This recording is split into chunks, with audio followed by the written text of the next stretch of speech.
Hello and good afternoon. How's everyone doing today? Angaris already here with the first. Thank you so much. How are you? You ready to join the fun? So let's see what we've got going on today. Let me make sure this is, there we go. Let's go ahead. Good. So it's a really chill Sunday so far.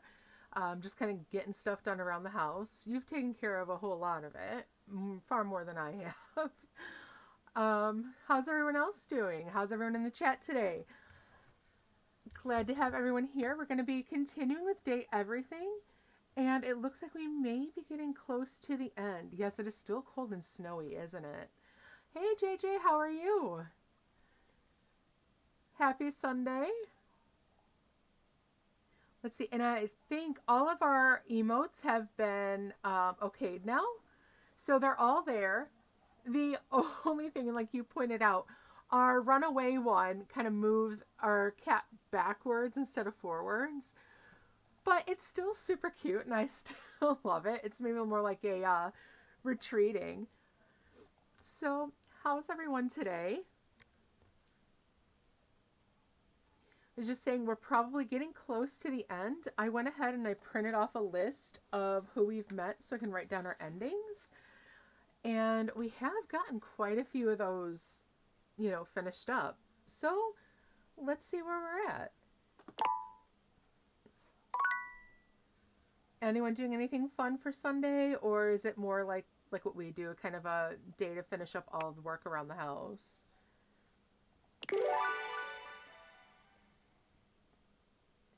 All right. Oh yes, the 33 devs.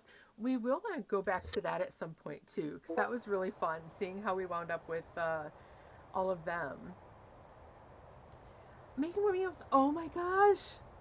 I can't wait to see them. I so can't wait. All right, one thing I wanted to do, I wanted to go through our data decks and just kind of figure out who we haven't paid much attention to, who we've got endings with, and just kind of make note of those so I can think about who I need to really focus on. So we did have a love ending with Wallace. We had some more with Celia. We revealed that it seems to be Stella who's at the bottom of the airway scam, and that you talked her out of it already. Celia was very pleased and impressed. So we also know that she and Florence kind of have a thing together. So we're trying to get them together as well. All right, and then the star ones say we have a friendship ending. So we have friendship with Stella and friendship with Dorian.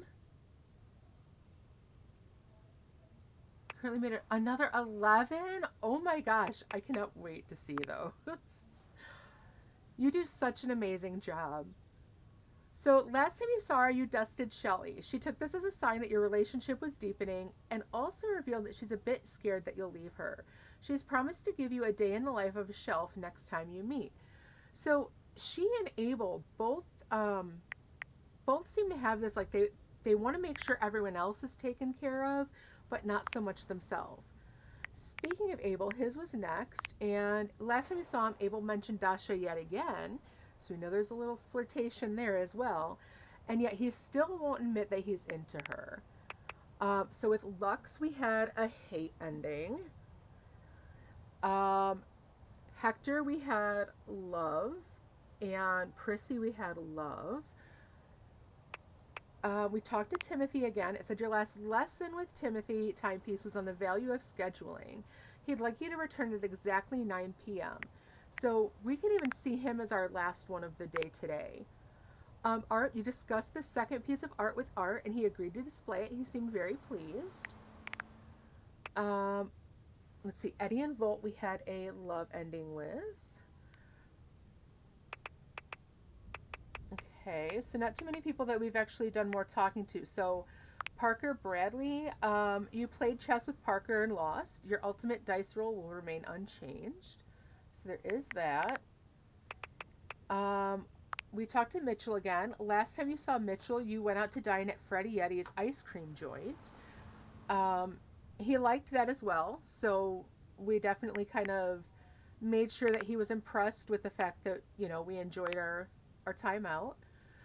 Fabrizio seems intent on sweeping you away with his romantic passion and stunning language. Come see him again for some more. And yes, Fabrizio is just like, ooh, baby. Dishy is super bummed that you haven't ever connected him to the internet. So maybe we'll go ahead and do that. Maybe we'll take a risk. Let's see. We still haven't met this one yet, but we know that he has the ironing boards. So I think maybe I need to talk to Dorian in the kitchen again and see if we can get him to open up.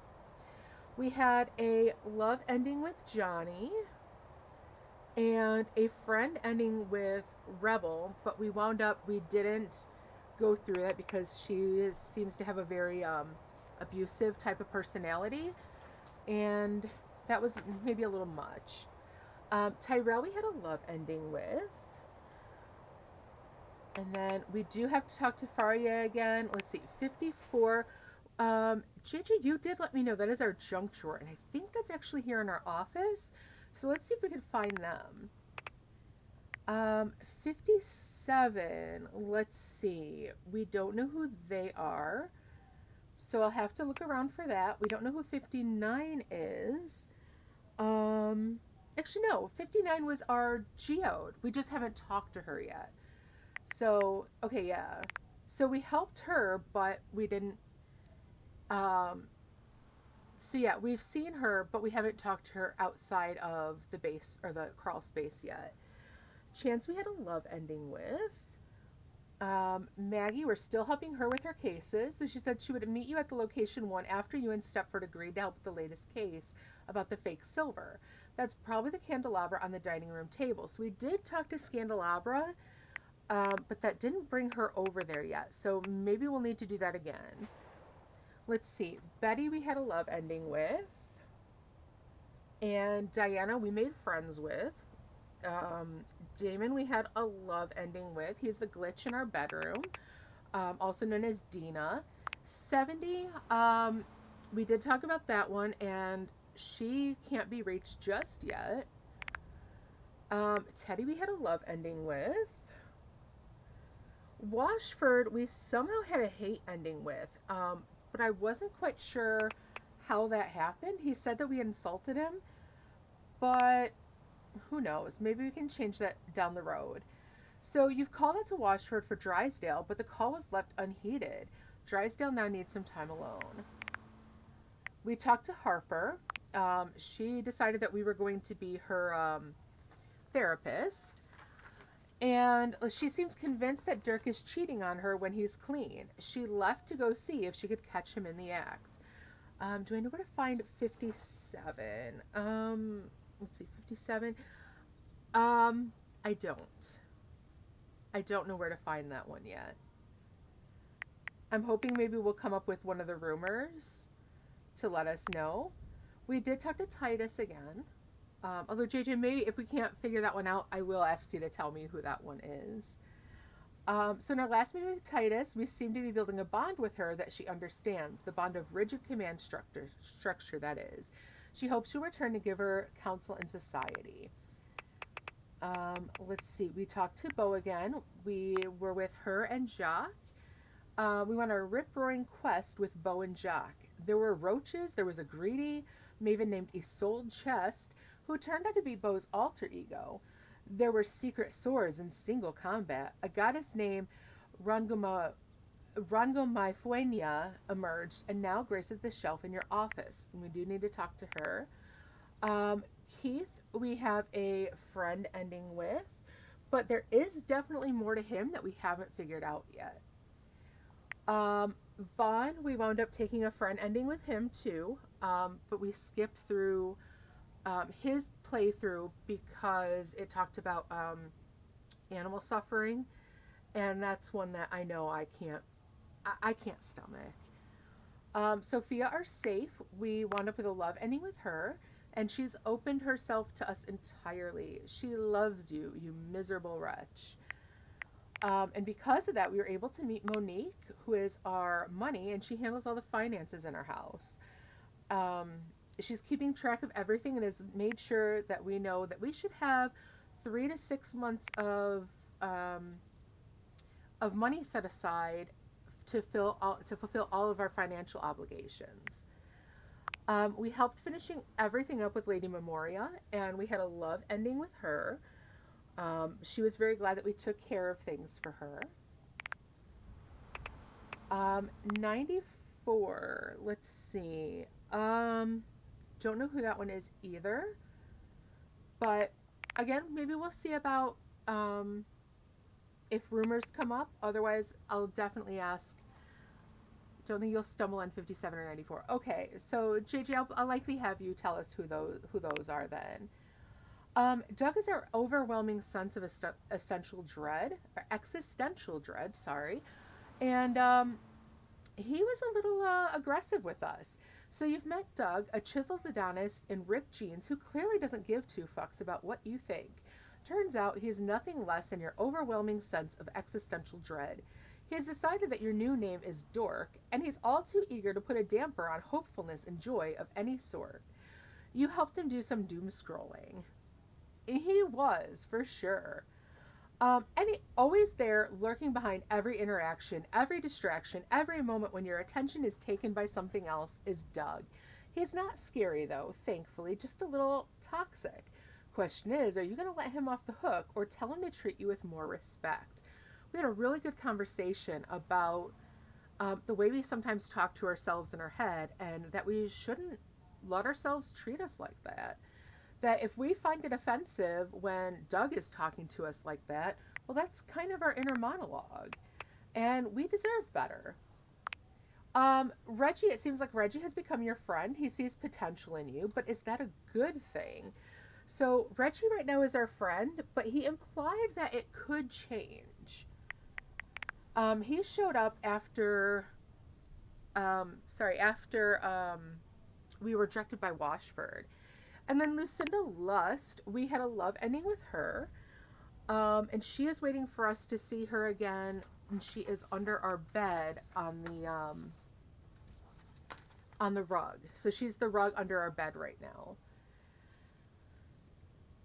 So we can find her again so that we can actualize her. Let's go ahead. I do want to talk to our Geo. You expected some manner of dazzling beauty when you focused your gaze on the beautiful geode in your office, but you couldn't have imagined this goddess. Tangent, you might want to change the flex emote when you see the new ones.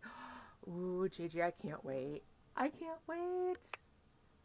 Her crystalline eyes upon you stop you in your tracks. The planes of her sculpted face glitter so beautifully, you're almost tempted to touch her. Ooh, and of course she's an amethyst, so JJ and I are definitely in love here. But the aura of power that radiates from her stops your hand. You are new. New? Yes, new. Not old. This is what new means. I have heard stories of the master of this household from Aaron. Another green young shoot convinced of their own immortality. Even as the wildfires rage closer and closer.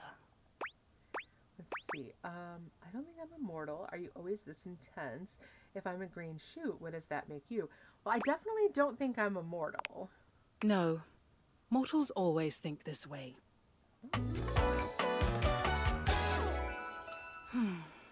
All right. I am a geode here in your home, but I am so much more. I am the earth that nurtures you. I am the elements that imperil you. And this reminds me, when I was a teenager, I actually had a large amethyst geode that I kept in my room. I have no idea what happened to it. When I moved out to go to college, I think it might have gotten lost in cleaning and everything else. But yeah, it was like It was maybe about the size of a baseball. And yeah, it was a beautiful amethyst geode. I wish I still had that. I am all that was and all that will be. The first and the last. The beginning and the end. Right. And I think, let's see, Bo was pronouncing it Rangomauwania, but I think when she pronounced it Rangomafuenia. So I hope I'm saying that right. I will say, mispronouncing things is a service I provide. So if I mispronounce something, call me on it. Let's see. Can I just call you Ro? Damn, that's a lot of titles. Are kind of full of yourself. You know what? No, that's not full of yourself. I don't think so. I mean, she's literally part of the earth. No. Oh, okay. I have wondered when you might make your presence known to me. I hear of your comings and goings from the others in this place. Your antics are most amusing to me. Oh? My antics? Well, I didn't think an earth goddess would really care about that. Care? I do not care about what you do, Oh. but the things you do. I have not had this manner of entertainment in years. Continue. Oh, okay. Well, continue another time. I have things to tend to now. I love what seems to be like tattoos along her arms and the one across her forehead. It's one of those, and she has one on her chin as well of the geode. The one on her forehead though is really nice. And sometimes you see things like this, or like when you're watching, like any kind of like fantasy type thing, and you see stuff on their forehead, like tattoos. It's always one of those, like IRL having some kind of face tattoo is usually a bad sign for anyone. People will like not hire you and things like that. But sometimes you just see these and you're like, it's too bad that is discouraged. Because my goodness, the art you could put on your face to like really express who you are would just be amazing. I'm one who I absolutely love tattoos. I have 3 of them myself. And Angaris does have one. He is not one who wants any more. I'm someone who I would happily get more tattoos. I love them. I love that they're a good expression of who you are. And I also have, mostly piercings in my ears. I do have a septum piercing that like this time of year, I don't keep it in because I wind up, with like runny nose all the time and it hurts. I did have one in my nostril that I absolutely loved, but I kept like yanking on it every time I blow my nose or like when I was washing up, no matter how careful I was. And yeah, I wound up leaving that one out. Although I keep telling Angaris, I'm like, maybe I do it again. I've tried to convince you to get more tats for ages. Yes and no. I just said because you've got Godzilla on the one side, I think it would be really cool for you to have like Mothra or even Ghidorah on the other side, just to kind of have that, like you have Godzilla and either, well, I ship Godzilla Mothra, or you can have those two, or Godzilla with his biggest nemesis, Ghidorah. But I mean, it's always been one of those. I think it would be really cool for you to have the 2 sides, but again, it's your body. Do what you like. But yeah, I would happily get more tattoos. Important things far beyond your kin. You may go now. You don't have any? Hey, some people don't. I know, like, my brother doesn't, my mom doesn't. My mom really has no interest at all. My dad had a couple. When he married my mom, he got her name, like done in a Sailor Jerry style, on one side. And then when I was born, he had another one similar to that. So my mom's was like a sparrow with her name on his arm. And when I was born, I was the firstborn. He had the 4 aces with Lucky Me written on it. And yeah, that was really sweet. I'd actually kind of like to get like the same one he had, the Lucky Me. I'd kind of like to get that, because I'm blessed in my life with a wonderful husband, wonderful cats, wonderful friends and family. So, I really, I really feel like I have a very fortunate life. So it's one of those I kind of would like to, get something like that done. Also in homage to my dad. I lost him back in 2018 to cancer. Um, and I do miss him a lot. He has anarchy tattooed on his neck. That's really cool. Like the anarchy symbol or the word, both. One of our friends, he has the symbol for the archangel Michael on his neck, along with the name, because his name is Michael. It's a really cool tattoo. I do have, I actually do have one on my face, but it's only of a freckle.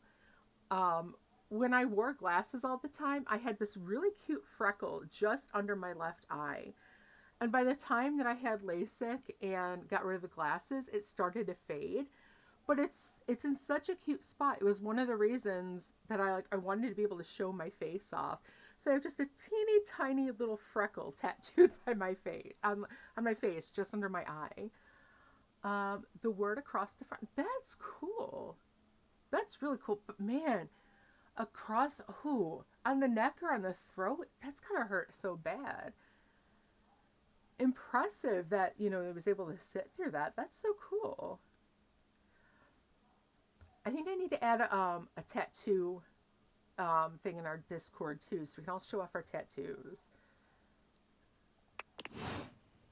All right, so she sent us away. He nearly fell asleep. Oh my gosh, that's impressive. When I was having the one done on my arm, it's a fleshier spot, so that wasn't too bad. But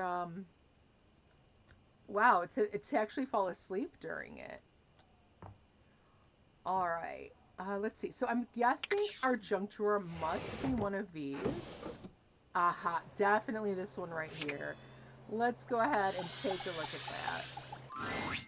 Is this stranger your junk drawer, or the physical embodiment of clutter? He's absolutely covered in odds and ends. Receipts, CDs, rubber bands. Even his messy black hair sports a light bulb, a pencil, and a pen. All right, here's something I have to ask you all. Do you have a junk drawer in your house? Or how many junk drawers if you have more than one? We have one in our kitchen that is kind of our catch-all. And that kind of came from, I know my family always had one in the kitchen growing up. And even my grandparents had one in their kitchen when I was growing up. So it just kind of, kitchen junk drawer makes sense. Although I also have a secondary junk drawer kind of in our foyer right next to our front door. And yeah, you have one in your office. Most of my drawers in my office are pretty organized. But we also have one in our foyer right next to our front door where it's kind of a catch-all for anything that we may eventually need to take out of the house with us, or little things for like our vacuum attachments and things like that. But yeah, it's one of those, if you don't have a junk drawer in your house, I'm really curious, like, do you not just like have a place for everything? Are you super organized like that? Or is it just not something you need? When he catches you looking at him, he startles, leaping back with an undignified yelp. Yeah. Whoa, Okay. Nelly! Jerry, our junk drawer. Whoa, Wolf! Cheese and crackers, you startled me. Oh, it's a funny story actually. I went to get the price, and the woman looked at me up and down, noticing I have no tattoos, and said to me, looking very worried, "Are you sure, honey? That's a big step." I laughed. She looked confused, and I said, "Oh, don't worry, it's for my partner." She looked out the window and saw him, then sighed of relief and told me the price. Oh, wow. Yeah. I mean, that would be a big tattoo for a starter. My first one, I got, um, I had just turned 18, and I wound up just a simple little rose on my ankle. You know, it was one of those, it was just more like I didn't really put too much thought into it. I really wanted to get a tattoo. So I picked something that I thought looked nice. My second tattoo, though, is of a phoenix. And I got that one at 19 after I had a scare where they thought I had cancer. I had a tumor that grew on one of my ovaries, and it ballooned up within just like a couple of months, and they thought it was about the size of a grapefruit. Turns out it was a lot bigger than that. I mean, it actually like it turned my uterus entirely around. So they thought it was on the right side. It turned out it was actually my left ovary that had that happen. So they had to take that, and you know, that had to be taken out. I was terrified. Like as soon as they found it, it was so big they didn't even want to do like a biopsy or anything because they were worried um, that it might make it spread. So I was like under the knife like a week later, and everyone was worried, but like I just had this sudden calm come over me like the day before. And I was just like, I know it's going to be perfectly fine. Everyone was worried, and I'm like, don't worry. I know it's fine, that nothing is going to be wrong. And sure enough, I came out of it just fine. Um, it turned out it was a tumor, but not cancerous. And I did lose the ovary, and I had no real use for the other one after that. It was pretty it had a lot of scar tissue from previous cysts that apparently just broke. Um, but yeah, so it was kind of like I felt like a phoenix being reborn from that. Like I went through this issue where like everyone was sure that it was going to be so terrible, and I kind of rose above it. So that was like the entire meaning behind my second tattoo. Um, yeah, and the other one I have, it's on my right arm, and it's just something that I really like. It was really pretty. I kind of did like flowers in a God, what would you call it? Kind of a I don't know. It's really pretty. I'll have to post a picture of it. But it was just something that I really liked and just kind of wanted for the sake of being pretty. I do have some other ideas for ones that I would like though, kind of to um, signify coming through certain mental health issues. I think that's something that's kind of important to me. I've kind of overcome and surpassed a lot of issues that I've had just in like the last maybe 5 to 10 years, probably more like 5 to 7 years. Um, and so I do have something that's kind of in mind to kind of show that I've overcome that, but I haven't really gone through and done it yet. All right, we do have ads starting in about 2 minutes, so let's see what we can get through with Jerry before we take another pause. Hang on! My content aware is going off. Oh, content aware Jerry person, has huh? some mental health concerns that some players might find a little problematic, specifically hoarding. Speaking of mental health, You cool with that? Or you want to skip it? I'm pretty cool with it as long as you guys are. It seems like you guys are pretty cool with most of this stuff. And we've kind of cracked some jokes about hoarding things anyway when we've talked about like going with Lady Memoria. So let's go ahead. Carry on, then. All right. Hey, next time you open a guy, knock her something first, huh? I'm not used to so much light. Right, really, he's the hoarder, right? Oh, okay. Besides, sudden jerky movements like that risk disorganizing my collection. Your collection, huh? Oh, Okay. yes. Of course. Sorry. Been a while since I've had a guest. Welcome to Jerry's Junk Drawer, the finest collection of curated treasures in all of the house. Feast your eyes upon knickknacks and gewgaws from parts unknown. If I ever get a tattoo, it'll probably be to cover, yeah, the scars on your wrists. Yeah. I'm glad you're not doing that anymore, because if you're thinking about getting a tattoo to cover it, that means you've stopped, and I'm very proud of you for that, because I know that's a hard thing. I know that's a really hard thing, so I'm very proud of you that you've overcome that. Now, I don't think people get a lot of, kudos for overcoming such difficult things either. So I'm very proud of you. Okay. A moth flew out when I opened you. Oh, that's just Silky. He's my assistant. Oh. Or at least he's supposed to be. That's his job on paper anyways, but he spends most of his time chewing holes in our sock department. That's fine though. If I'm being honest, I prefer doing most of the organization myself. But is it really So, organized? what do you think? Let's see. Sorry, I'm still not sure I understand what kind of collection this is. Why, it's a collection of lost things. Each one forgotten by the world. Each one a story. Anarchy said when he found out I did, if he ever saw me do it again, yeah. Well, I'm glad he was there for you to help you overcome that too. Yeah. That's, and people don't quite understand why others do feel that urge to hurt themselves. And that's something I think needs a lot more understanding by a lot of people. Because it's like, most of us, we don't want to hurt ourselves in any way, but it's a release of some kind, and it's really hard for people to understand when they haven't been there. This button, for instance. He also stopped my bulimia and anorexia. Good. It's amazing what having someone who supports you can do for you. I'm really glad for that. All when you were 16. Wow. That's great.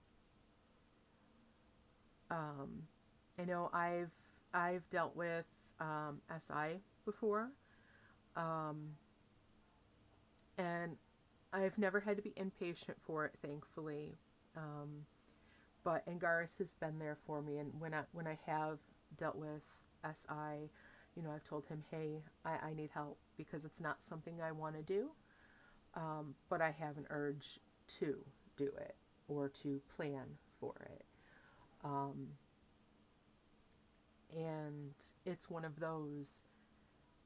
I'm very glad to have him, because if I had been living alone at the time, very likely there wouldn't have been anything to stop me. As much as I love my family, if I had been living alone, I wouldn't really have had anyone to really reach out to. So, I'm glad that I have a partner who makes me want to take care of myself better as well. And that's not something that can ever be like underappreciated, because sometimes you don't have the urge to care for yourself for your own sake. Sometimes it has to be, someone else you want to do it for, or someone else who shows you the reasons why you deserve to be better for yourself. And I hope anyone who is struggling, finds someone that they can reach out to. Reach out to friends, reach out to loved ones. If you're part of my community or just popping in and you're having issues like that, please talk to me and I will help get you the help you need as well. Because I've been there, I know what it's like, and we all need someone to look out for us. Yeah, we have looked out for one another for a long time.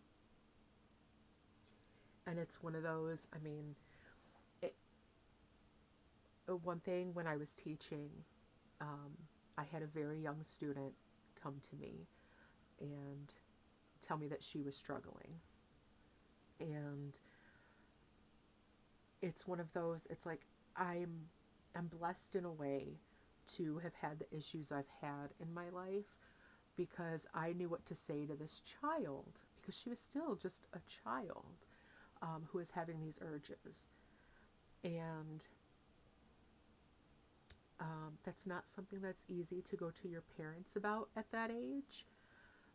Maybe one day you could do a fundraiser stream for mental health organizations. Yes, I would love to be able to do that. Absolutely. Because mental health is so important. It really is. And it's only been more within the last, say, 20 years that it's really become something more that people could be open about. I know when I was younger, back in like the 90s, it was a lot of, well, think happier thoughts. You can choose to be happier. And that's because that's the kind of thing that my parents grew up with. They were told that mental health issues were very looked down on when they were younger in, the 50s and 60s. So that's what they had for us. And thankfully, the internet has made that so much easier to address. It's built a community where people can talk to one another about mental health issues. And, I'm very thankful for that, not just for myself, but for others as well. And to know, it's a good thing to know that you're not alone.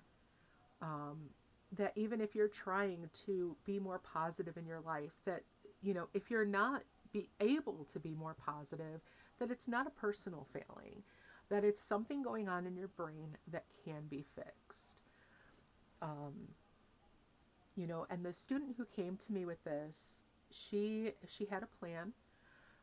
She knew when she was going to do it, and she knew that she didn't want to. And she needed to say something because she was scared of what she was thinking of doing. And again, it's one of those, you never really think of going through something awful as something that's a blessing. But at the time, I was glad for it because I was able to let her know that I knew where she was coming from. I know how scary it is. And I also know that there are ways to make those thoughts go away. Because when you're young, you don't know that. You think that it's just, that it's something everyone goes through. And it was one of those when she realized that there was a way to make those thoughts stop. That it was a good thing that she came to someone, and I was able to get her the help she needed. Okay, see you in a moment. So, yeah, that was, we definitely need more and more mental health awareness because it's a positive thing. Okay, I'm gonna take a deep breath. That was a very heavy topic. So let's go ahead and move back into this, get a little bit more lighthearted with it. Perhaps it was left behind as a clue from one lover to another. A modern-day Cinderella slipper.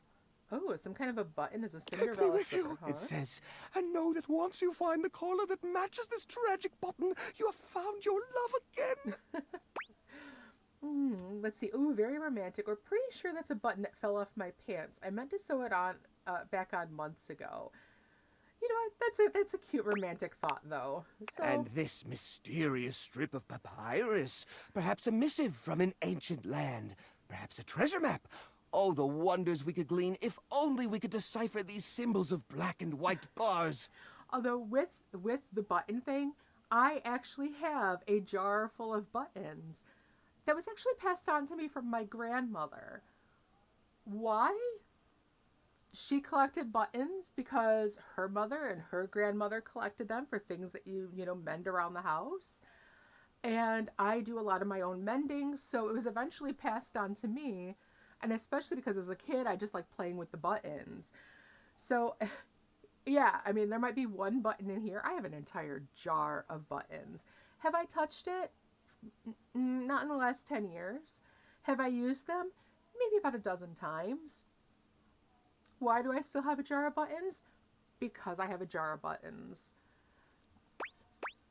Let's see, that's definitely a shopping receipt. Ooh, that's where that went. I was supposed to file it as a tax write-off last year. Yeah, that's a shopping receipt. Hey, quit ruining the majesty of my collection with your needling. Oh, okay. Ouch! Are you okay? Yeah. Seems kind of cramped in here. Yeah, I guess so. But it's not so bad. You just need to know the right way to tilt your bones to work around it. It's like a game of limbo. But, you know, forever. Forever, huh? Well, as long as it makes you happy. No, this seems unhealthy. What are you insinuating? It's pretty cramped in here. How will guests appreciate your collection? Yeah, let's not be judgmental that it's crowded, dark, and smelly. Let's say how will they appreciate your collection? I curate for a specific demographic that happens to enjoy the limited space. They don't mind. Do you get a lot of other guests? Do I get a lot of guests? Do I get a lot of guests? Of course I do. Okay. Bugs count as guests, right? Ew. No, not really. Oh, you mean the other objects. I get them in here all the time. Like who? Well, there's that Celia.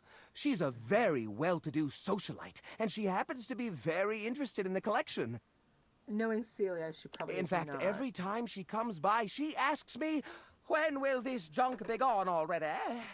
I assume she's worried about the collection moving venues before she gets to see it. Yeah. go She's ahead. probably just nervous Uh-huh. about coming inside. Uh-huh. Maybe she's nervous about how cramped it is. Listen, you, Oh, what's the use? It's true! Nobody visits me but the moths! Well, we helped Lady Memoria. Maybe we can help Jerry as well. What am I doing wrong? I just don't get it! I love to entertain, so long as guests don't touch a single thing. Maybe it's time to get rid of some of this stuff. What? You mean throw it away? No, just recycle it a little. Turn it into something new. Yeah, we can recycle it, keep what's good, and toss the rest. How do you mean? If these objects are special and you haven't been able to use them for repairs, ... Now I'm scared. upcycle them into something that doesn't take up as much space. Upcycle them? You mean like an art piece? Yeah. Or, yeah, an art piece that we display in the dumpster. No, we need to be positive, because if you just put them down, that's not going to get them to change anything. Well, I suppose the collection could use a centerpiece. Something eye-catching to bring in more visitors. Which is to say a single-digit number of visitors. Which is to say another visitor besides you and the roaches. But I wouldn't even know where to start. I mean, what am I supposed to do? Just smash objects together at random? I can't imagine Pierre the paperclip and Claude the so old he's gray and unusable now eraser getting along. They're so different. But this junk isn't talking, even with the Dateviators. Well, could you combine objects with similar personalities? Let's go with that one. I guess that could work. To be honest, whenever I look at anything in the collection, it's like I see its entire past laid out in front of me. That's one of the reasons it's so hard to give things up, you know? Every object has a memory, and that memory is like a part of my body. They all have their own vibes and textures and feelings. Mixing them together is hard. They've all got such strong individual identities. Okay, maybe I can help you group them together. Yeah, again, supportive. I suppose an outside perspective could help. I'll gather some items that could make a suitable sculpture. Excellent. He does so, then claps his hands together. Okay, sculpture. Phew, here we go. All right. First things first, we need some kind of foundation. I think I've got just the thing for this. It's a flat, circular piece of wood that fell off the fence out back.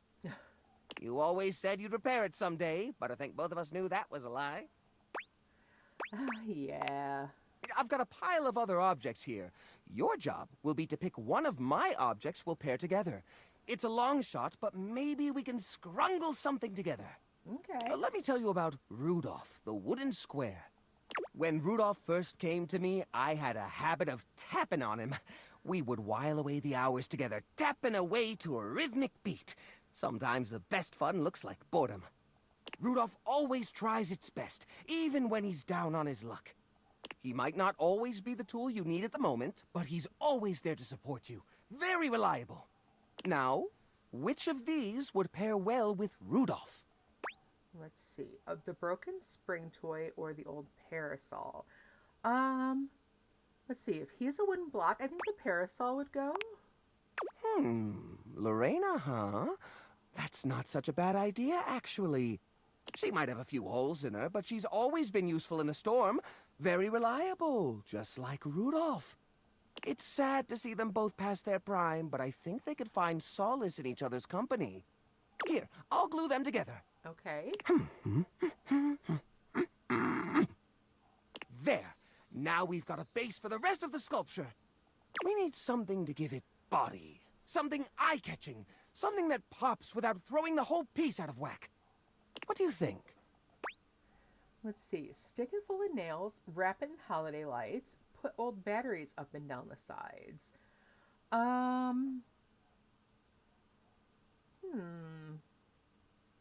Stick it full of nails. We can use like a pincushion. Nails? I suppose you're going for the brutalist approach, but I highly doubt Rudolph and Lorena would appreciate being skewered. Okay, Maybe fair Rudolph enough. could take it, but Lorena has enough tears in her as it is. We don't want her to be completely useless in a rainstorm. Okay, fair. All right, wrap it in holiday lights. Ah, the old holiday lights. For the holiday we used to celebrate. You know the one. These guys were real champs before exactly one of their 50 bulbs burnt out, rendering the entire string useless. You gotta love series circuits. Oh, yeah. Even though they don't light up anymore, they still have an interesting shape. And the wire structure lets us sculpt them in interesting ways. We could even make some little columns between the top and the bottom to connect Rudolph and Lorena. Yeah, I think this is a great fit. Okay. We've got the sparkle, we've got the foundation, but it feels a little empty in the middle. It needs direction, a sense of purpose. There's a wooden foundation, a canopy above the lights. What could go in the middle? Another string of lights. It doesn't need a center. Let's hang it upside down from the ceiling. How about these little plastic figures? The little army man? I suppose that could work. The shape of the sculpture does remind me a bit of a gazebo. Or maybe... a carousel! Oh, okay, that'll We work. only have one or two old horse figurines, but if I take the other plastic fellers, melt them down, and reshape them a bit, yes, I could probably make new horses! Jerry does so. It takes him quite a bit of time, but he manages to use an old matchbook and some tinfoil to melt the figures into a mold. Interesting. By the end of the process, the figures have transformed into a series of horses with multicolored manes, thanks to their disparate pieces. That looks great! That looks really great! That is rather cute, actually. Wow, you're an artiste, Jerry. These poor figurines forgotten and collecting dust, reshaped into something beautiful. Rudolph and Lorena working together to give them a stage. It really is the essence of upcycled beauty. I have to say, this is very striking. It pays homage to the origin of these objects while giving them a new sense of purpose. Look at that! What a beaut! All right, let's see. You're a beaut. We're a great team, my friend. Smash it to bits with a baseball bat, Art. Now, we're a great team. You know what? I think I'm inspired. Back dinner. Maybe I should try doing this with some of my other pieces. What's for dinner? I feel a new era for the collection coming on. Oh, I'm so excited. Thanks a lot, friendo. Things are coming up, Jerry. All right. Oh, wow, we made friends with them already? That's cool. I can't remember the last time I was this happy. All right, so we have a friend there. That's nice. All right. Oh, and that brought our empathy up even higher. Wow, a 41 in empathy. Sweet. All right. So for now, let's go ahead and close those back up. Head up to bed. Oh. Of course I had to do that. The door really should open the other direction. You normally would set your doors to open towards the wall. Ooh, spaghetti. Yum. If you like my hoarding, I'll be your friend that quick too, right? We should start seeing if we have enough to realize some. Yes, we really should. Nightmare comes to you at the usual time and place, but there's something strangely hesitant about her tonight. Hi, Nightmare. She fidgets with the dark wisps at the edges of her being, the same way one might fidget with their hair. Oh, am I making her nervous? Hello, my dear. Hello. Hey, Nightmare. Hey, you. The other night, were you afraid? You know, I did my best, but I got the feeling you weren't all that scared. Oh, no, I was definitely scared. You did feel a little off your game, if I'm being honest, and was that supposed to be scary? You felt a little off your game. I knew it. I knew something was wrong. Nightmare sighs, her horrifying shoulders sagging visibly. You've never seen her look so out of sorts. I knew it. I knew better, but I did it anyway. What did you do? I let you see more of myself than I intended. Oh. I'm losing some of my mystery. I'm losing my ability to frighten you.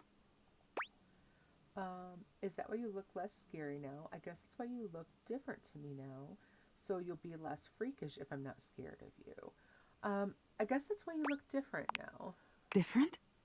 Nightmare turns to look at the wall to your left, which is now just one massive mirror. When she sees her own reflection, she screams. When did this happen? Oh, no. No. Are you okay? No! Nightmare is pulling at the shadows that make up her body, like one might pull at clothing. I just thought, if I could teach you about fear, you'd learn about the darkest reaches of your mind and stop fighting your nightmares. If I can't even scare you, what good am I? Why do you have to scare me? Or maybe we can talk this. Okay, why do you have to scare me? It's my entire reason for existing. If I can't scare you, I'm nothing. You can fix this. You're going to be afraid of me. She rounds on you suddenly, pointing a finger at you and letting out an unearthly screech that raises goosebumps all over your body. Ooh. But despite even that fairly decent effort, you can't help but feel unthreatened. Let's see. Oh, mercy, help. A high-pitched screamer. Okay, let's give her a high-pitched scream. I've still got it. Nightmare sighs. How is this your dream and I'm the one having a nightmare? How do you deal with this? Try being less of a baby. You just need to embrace whatever this is going to be, or stop hiding behind my dreams. Embrace whatever this is going to be. This? What do you mean by this? Whatever this relationship between us is going to be. Relationship? No. Wake up! Wake up! You wake up suddenly, sweaty and alone. Your heart races, but you're not afraid. What is this feeling? Ooh. So, Nightmare's a little worried about how she feels about me, huh? Drugs, right? Yeah. Let's see. Let me take care of this real quick. There we go. And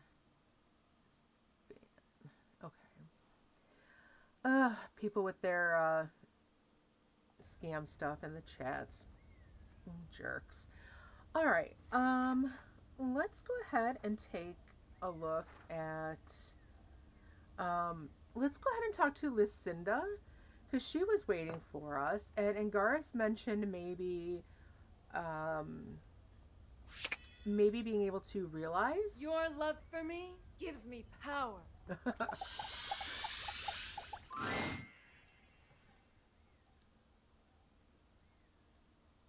You are magically whisked away to the fantasy chamber of Lucinda Lust.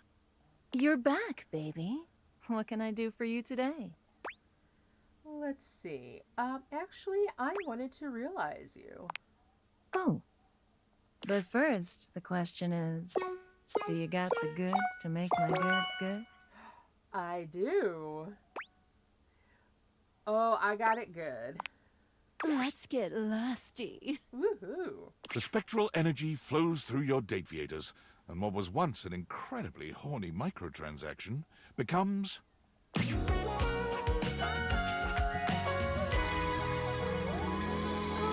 yay. She is realized now. Awesome. The outfit is cute, by the way. Lucinda Lust, fully human and fully ready to suit your every waking need. I'm real, baby. Now we can do whatever we want. All right. Let's throw a frisbee around. Let's show me your true power. It's time. Lucinda Lust in human form awaits. I can't wait, baby.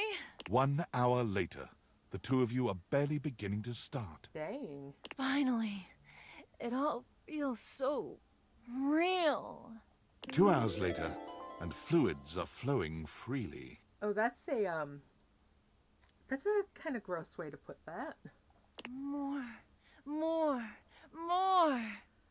Do you continue? Right, I love how she's got more clothes on now. Yeah. Well, she said more. 1 day later, and you have a new vision of ecstasy. Dang. I love it. Do you continue? I don't know. She loves it. Let's see. 1 week later, and your head is spinning. Your senses cannot handle anymore. You simply have never encountered someone so tailor-made for your own Right? Bow pleasure. chicka wow wow indeed. Baby, I have to leave you for your own safety. It's true. Any more and your body will collapse. Lucinda Lust finds herself in heavy demand as soon as she leaves your home. Oh, where can a girl like me with a voice like this find any work? It turns out in most places. Oh, baby, From audiobook narrator, 'twas brilling. And the slithy tones. Oh. to commercial voiceover, Do you have problems with drainage? to traffic light signs. The walk sign is on. Lucinda Lust helped to make the world a much, much sexier place. We did it! We brought a dateable object to life! Yes! Yay! Go us. Sorry. How do you feel? Is it tingly? That was awesome. I thought so too. Although, yeah, the one that At said first I was moral, nervous, but I hid it under my bubbly exterior. I do wonder about the moral things to it. Hi, Rose Wolf. Welcome in. Did we talk to the safe again yet? We had a love ending with her last night, as well as finally met Monique. All right, I was nervous, but I hid it under my bubbly exterior. I had no idea. Thank you. There's a whole lot more to realize than we, realize. I say, let's get to dating. Indeed. All right, well, we've got one realized. Sweet.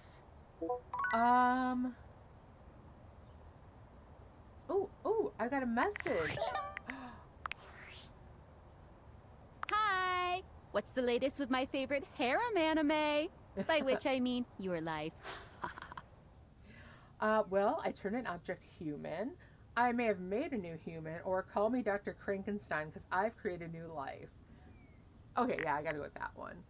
Wonder if you can still access her? I don't know. I'm sorry, what are you doing? There's this thing called realization.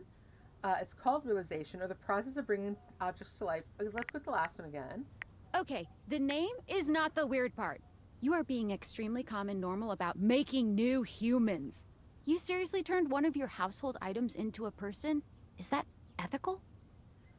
Why wouldn't it be? I mean, they seem to want it. I didn't really think about it, I guess. Honestly, I didn't really think about it. Jeeves, come on, that's a huge deal. Humans have wondered what it means to be human since, like, the dawn of time. Like, we people who are born as human beings and die as human beings, we still don't even, like, know what that means to us. Is it fair or okay to bestow that condition upon, I don't know, your kitchen cabinets? Why are cabinets less worthy of humanity? Leave Fabrizio out of this. I think it's fair, yeah. Why should we be the only ones suffering? Women make humans all the time. Yes, JJ, exactly. We make new humans all the time. Yeah, why are cabinets less worthy of humanity? Well, when you say it like that, you make me sound elitist. But it's not like that. Being human isn't even just like philosophical shit, beyond like, why am I here? And what is the meaning of it all? You are making like whole ass human beings, right? As far as I can see, yeah. Okay, so like, you are making human beings just appear out of thin air. They don't have social security numbers or permanent addresses or any of the shit one needs to live in this country. Is that just fine? Well, shit, I didn't think about that. I think you're overthinking this. Just go with it. That's their problem, not mine. Yeah, maybe I shouldn't be doing this. Let's just go with it. This is serious shit. You know what? Sure. All right. I am not going to be out here caring about this more than you are. If you don't care, just is what it is. Get out there and love on those household items. And just believe in their ability to integrate into society, I guess. All you need is love, Sam. It's fine. I believe in them. They'll figure it out. All you need is love. Oh, is that it? Just love? Okay, sure. Well, look, I am no hater. I mean, I am. But if you're happy, I'm glad you're happy. I won't pretend I understand how this furniture to human pipeline works, but if you're good, I'm good. End of story. Okay. I'm gonna go get something to eat. Have fun making things, people. I think she's a little jealous. And who wouldn't be? I mean, I'm pretty damn cool, aren't I? Although since we've got Lucinda over here, let's go ahead and talk to Benoit a little bit. Because we haven't talked to her. Well, she's already got 3 jobs. Benoit Right, is in a Lucinda's graceful doing just split fine. on the ground, bending forward so that their nose touches their knee. They smile when they see you, but they take their sweet time getting up. Perhaps they intend to show off for you. Well, well, well. Surprised you can walk without a limp after all that. I'm glad you came to see me. I thought of a wonderful way for us to get to know each other better.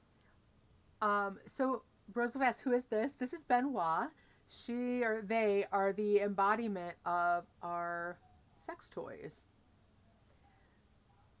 So yeah, she's well, I don't know. Sometimes it says she, sometimes it says they. So yeah, but Aside from the obvious and surefire method, sex. Sex isn't really a good way to get to know someone. What's better than good old-fashioned conversation? Why don't we just bang instead? Yeah, what's better than good old-fashioned conversation? Sex, for one. But aside from that, They pull a small black and red box out from a drawer. Ooh. sexy questions for sexy people. A card game designed to help couples working on their intimacy. Alrighty then. Not that I need any help with my intimacy, but you seem a bit shyer than me, I admit I'm definitely shyer than you are. so we might as well make a game of it. Benoit draws a card and reads aloud to you. What is the wildest place you've made love? My own bed, a hotel balcony, art museum at rush hour, or I don't want to play this game. Oh, let's be fun with this. And an art museum at rush hour. Oh, you have an exhibitionist streak. Benoit tosses the card aside, pulling another. Okay, how about this one? Favorite place to be kissed? I don't want to play. My lips, my neck, my back, anywhere really. Oh, yes, yes, I like the way you think. For the record, my favorite place to be kissed is just above my hip. Ooh, that'd You be know, very if sensitive you are style. curious. Benoit rummages through the cards, frowning at the ones they pull up. Surely there are some more interesting questions than this. Oh, God, no, not this one. Eventually, they finally pull one that puts a twinkle in their eye. Describe your perfect date night. Ooh, my perfect date night. That sounds surprisingly chaste. I was expecting something more intense, or why? Yeah, that sounds surprisingly chaste. It doesn't have to be. Very good point. Besides, it'll give me some great insight into who you are romantically and sexually. And to sweeten the pot, I'll tell you mine too. Okay then. Let's see. Dinner and a movie. No date. We just get straight to boning for minute one. Anything both of us enjoy doing. Yeah, anything both of us enjoy doing. I'm kind of relaxed about dates. God, I suppose I'll just have to take the lead here. Benoit puts the card away, running a hand through their tentacle-like hair. Now, for my perfect date. You invite me to your place. We have an intimate dinner that delights and satisfies without leaving us too full. After all, we have after-dinner activities to look forward to. Indeed. You give me that look, taking me by the hand and leading me through your glorious, immaculately clean mansion. Both of us know where we're going, but neither of us says a word. You open the door to your basement, where the vibes shift immediately. This is no ordinary basement. This is a dungeon. Ooh. Question is this a Sophia dungeon or a chance dungeon? Are we going for kinky stuff or for D&D? You bid me sit on a black leather couch. Oh, we're as talking you sit Sophia. across from me, snapping your fingers. A man dressed in vinyl from head to toe slithers out from behind some black silk curtains, offering me a shining silver Right, tray some covered in 50 Shades stuff sex over toys here. of all sorts. I run my fingers along the spread, acting as though I just can't decide. But we both know there's only one choice. Let's see. A sex toy so advanced and powerful it defies description. Oh, a silicone foot with a vagina in it. Gross. Or a condom. Well, since these are toys, I don't think we have to worry about the condom. But yes, always have a condom if you're, with somebody you're not already, not, you're, exclusive with. Thank you. That was the word I was looking for. Exclusive. Exactly. The Indominator. Oh my goodness. You ask me if I'm sure, and I tell you I'm here for a good time, not a long time. The sex that follows is so intense, so messy, so taboo that its shockwaves are felt all over the world. Right, my loss of words, right? Politicians tremble in their offices. Couples feel an unexplainable draw to do that thing they've been curious about, but too scared to try. Wow, if we have a sex toy that's really like shaking the world up like that, that must be a damn good The ripple toy. effect of our joining causes a worldwide tidal wave of nut that ends in world peace.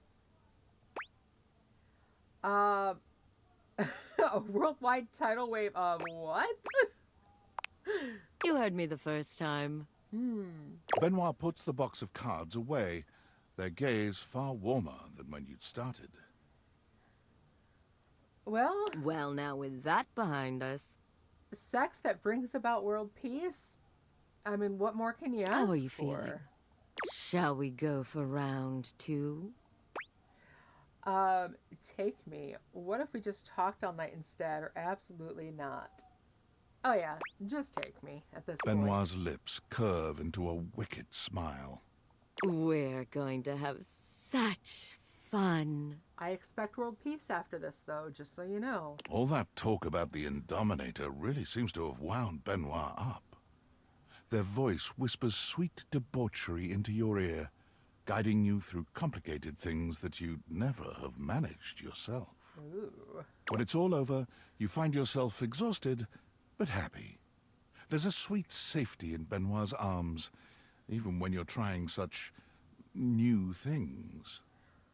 With this game, you really need some of the new emotes. Oh, I bet. At least, like, something blushing or, like, what have I gotten myself up to? All right, let's see.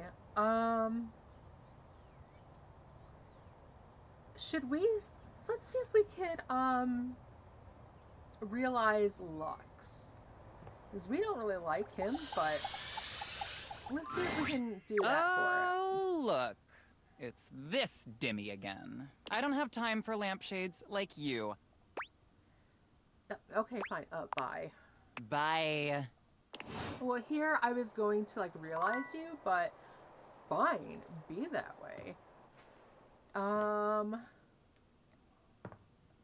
Let's see. Oh, it's already gotten a bit late. Let's talk to Nellie. Yo, yo, yo! My favorite studio audience is back in attendance! You're just in time! The new schedule just dropped! When you hear how dope these shows are, you're gonna be shocked! I'm not sure you can shock me much more than Benoit just did. Shock me, baby. Loading programming, amplifying award slam dunks, boosting bogus alien junk, Forgot how intense he was, right? spreading around fake news no one will have time to debunk. And victory is mine! I found 15,000 new shows you wouldn't oppose! So what genre can I impose on you with my flawless flows? Alright, Valdiviflix, obviously. Oh, no. Remember, he does not like Valdiviflix. Singing competition series. Can I watch rich, hot women be angry at each other? Or how about the news? Let's start with singing competition. Maybe From we the can see creators of Johnny. Stop Please, It's Hurting My Ears, and Sing for Your Supper, Lowly Peasant, comes Hold That Note, the groundbreaking reality TV series where the only task is to hold a single note until you pass out from oxygen deprivation. Hosted by viral internet flash in the pan, Lil Little, and featuring a panel of quasi-celebrity adjacent judges. Witness the triumphs and tribulations as contestants strive to outlast the competition and inspire audiences with their uncomfortable dedication to holding that one perfect note. That does sound horrible, doesn't it, Rose Wolf? The sad thing is that it's one of those, I'm not sure just how much this goes into mockery Will and they how die much is trying? something that We sure hope you so. might actually see some fool doing. So, my bull, does this show make you go, wow? Yeah, let's check it out. Righteous! Let's relax with some snacks while we await the climax, and... Oh, god damn it! Valdiviflix bought that one too? God! Can't believe this! Oh, man. What the hell, man? Right? Valdiviflix. Ugh. Alright, it's okay. We can watch something else, like The Window. Just forget it. It doesn't matter what I do. Valdiviflix will just beat me at that too.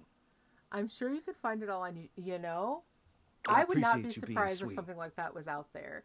Some of the little challenges people do, I mean, I could see it being one, and that's pretty sad.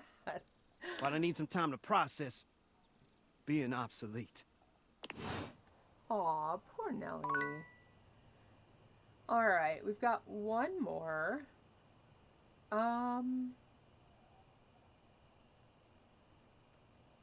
So you're the thing he hates, right? He doesn't want to, the cinnamon challenge, right?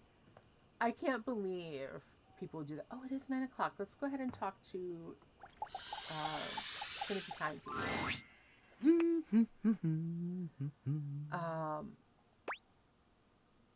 Hi, Timothy.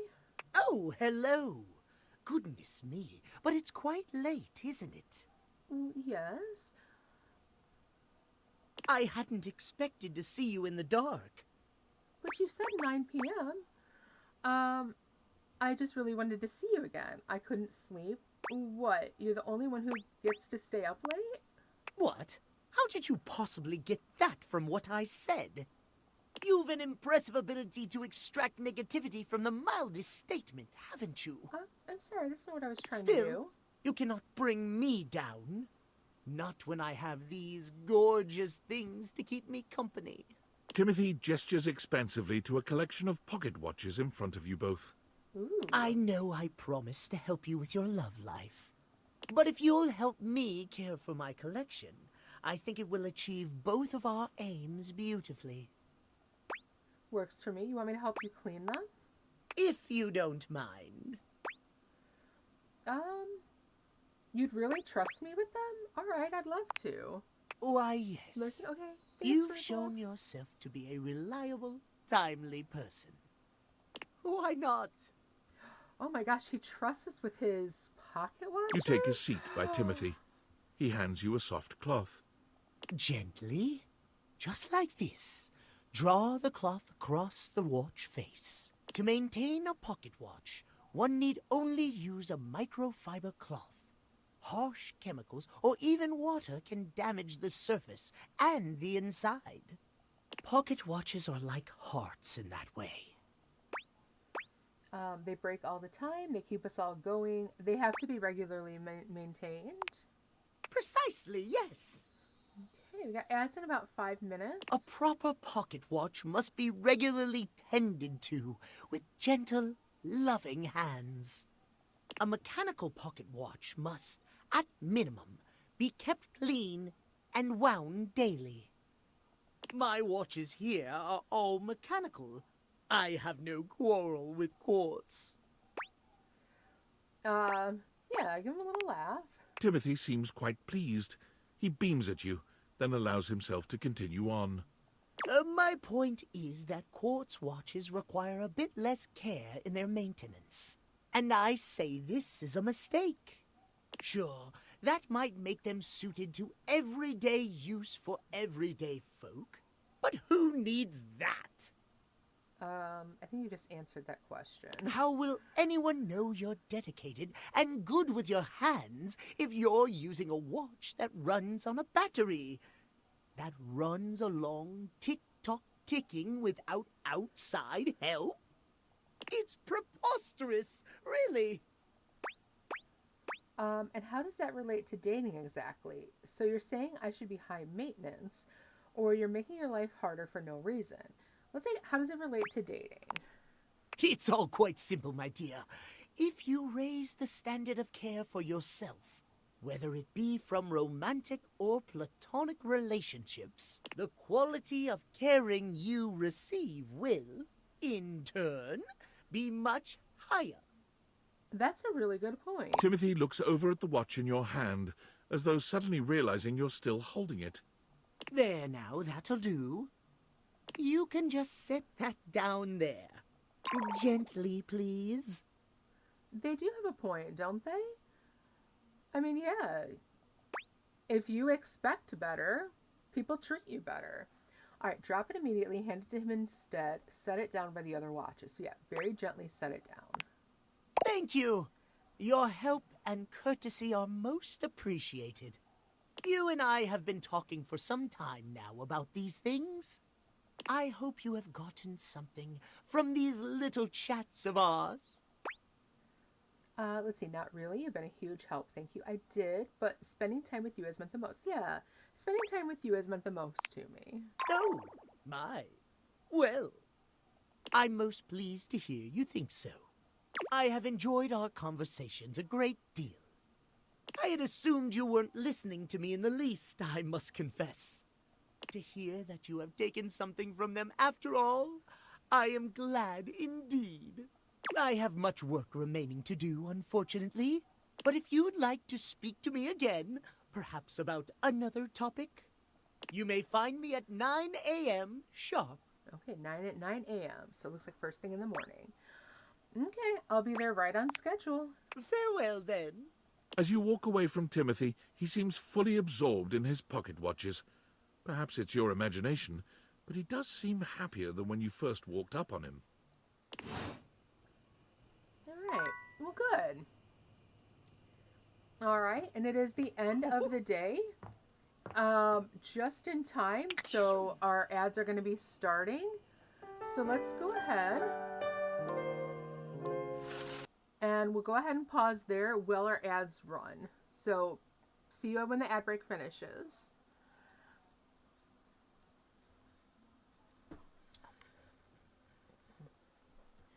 All right. So yeah, this is quite interesting. I definitely I like what Timothy had said about if you care more for yourself, that will inspire others to care more about you as well. And yeah, definitely, you should expect, you know, whoever you're with in whatever kind of relationship, platonic, romantic, work relationship, you should expect to be treated well. So yeah, if you're showing that you care for yourself and you won't let people treat you poorly, that does have an effect. Okay, so let's see. We'll go ahead and we'll talk to him right off the bat too. And see how that goes. We should be getting an ending with him right away then as well.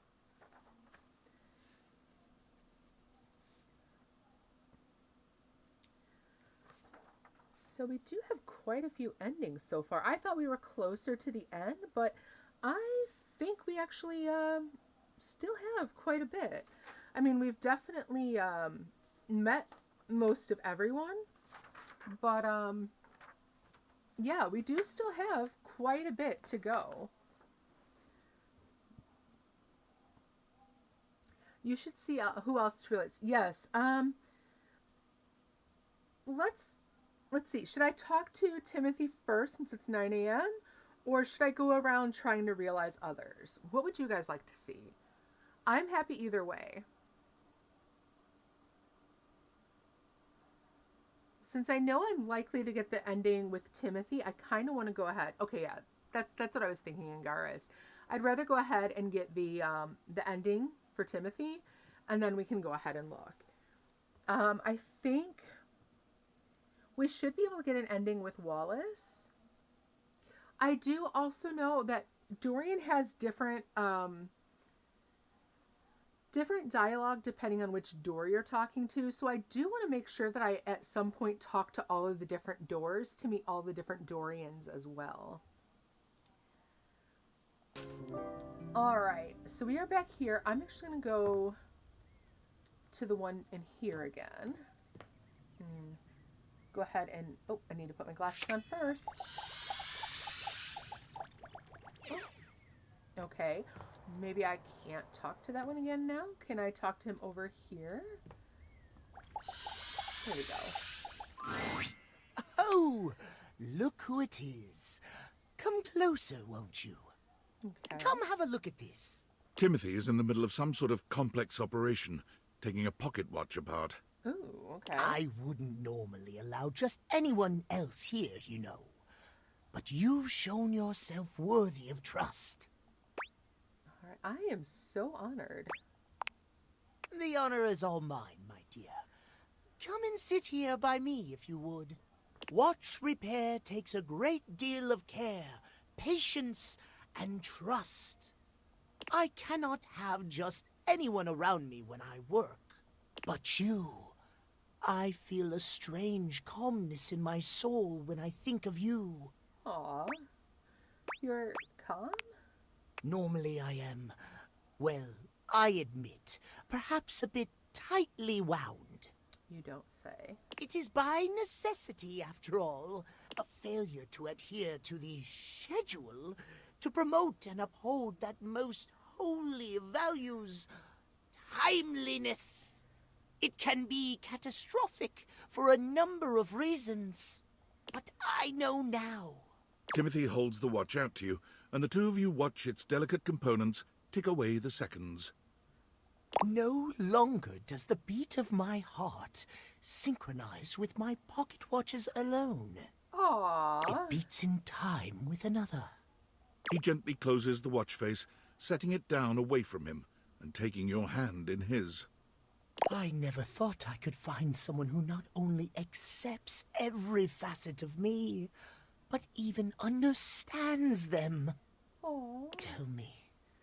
Tell me you'll stay by my side through the hours, day or night. I thought you would never ask. Really? Yeah. He laughs, happier than you've ever seen him. You've never seen him look at anything but his prized watch collection like this. Aw. You've made me so happy, my darling. I cannot believe I can truly have it all.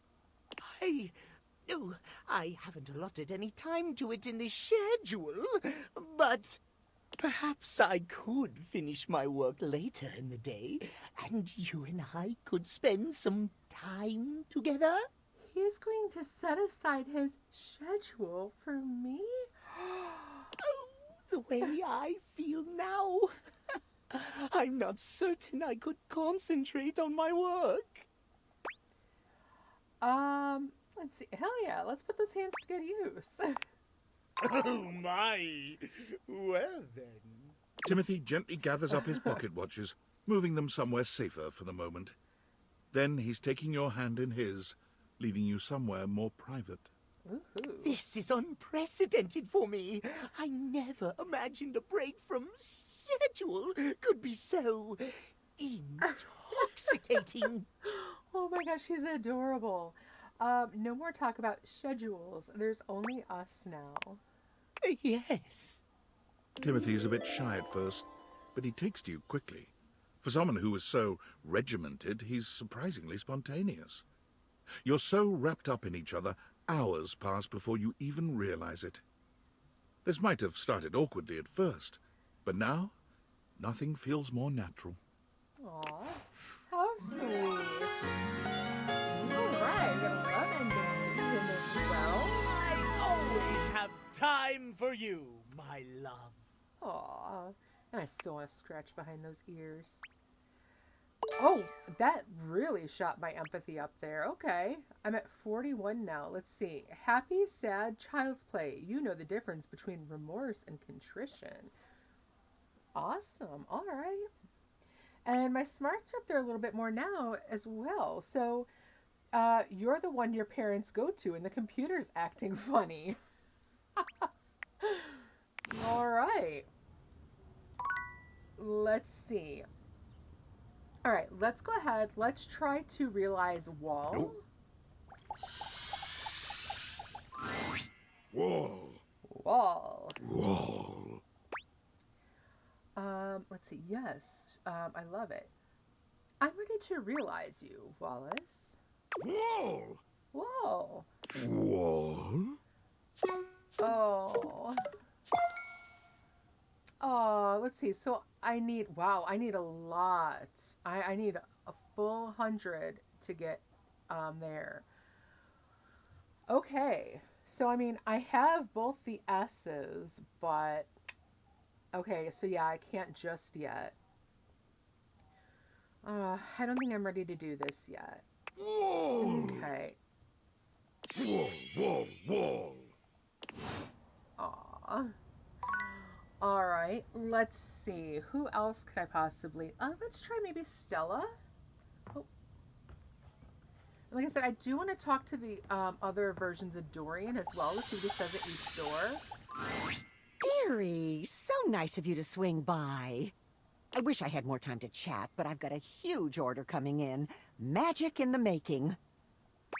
Let's see. But wait, still, I'm ready to realize you.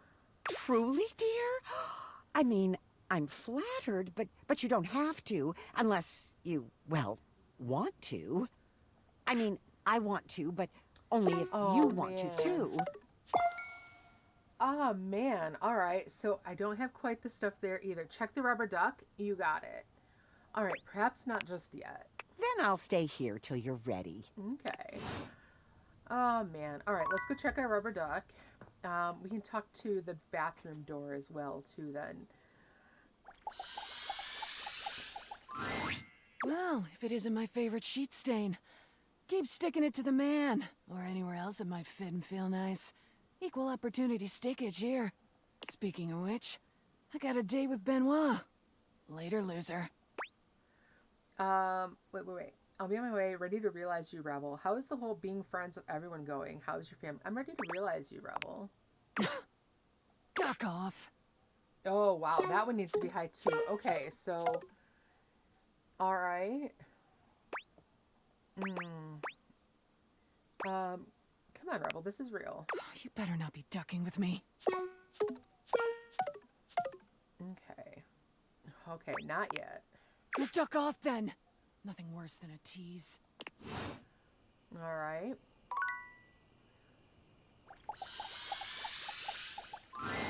Dorian, for once, does not stand in your way. Perhaps even he knows there's no sense in blocking bathroom access. The first floor bathroom. One of the more relaxing places, if I do say so myself.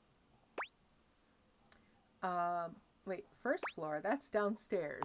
And I know that's a different thing Yanks between are all the same. Americans and... Yeah. This is the first floor, the premier etage.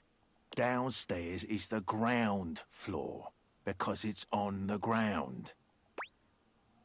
Okay, that does make sense. Of course it does. Everything that exists stateside is better thought out where I came from.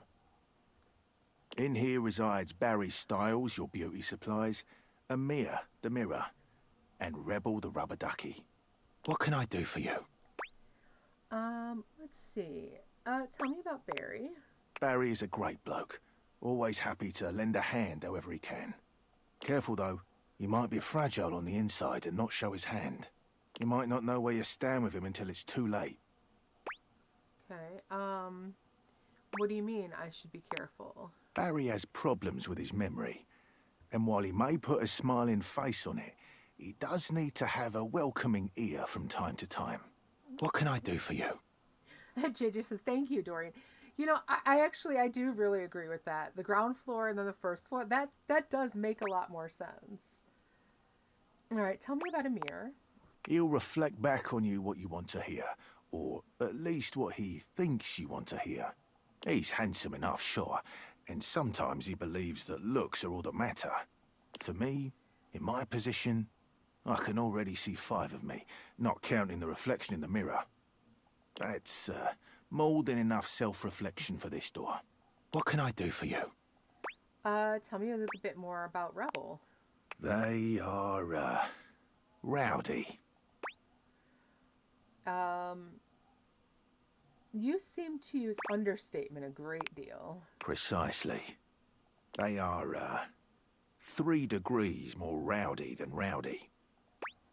So, 3 degrees more rowdy than rowdy?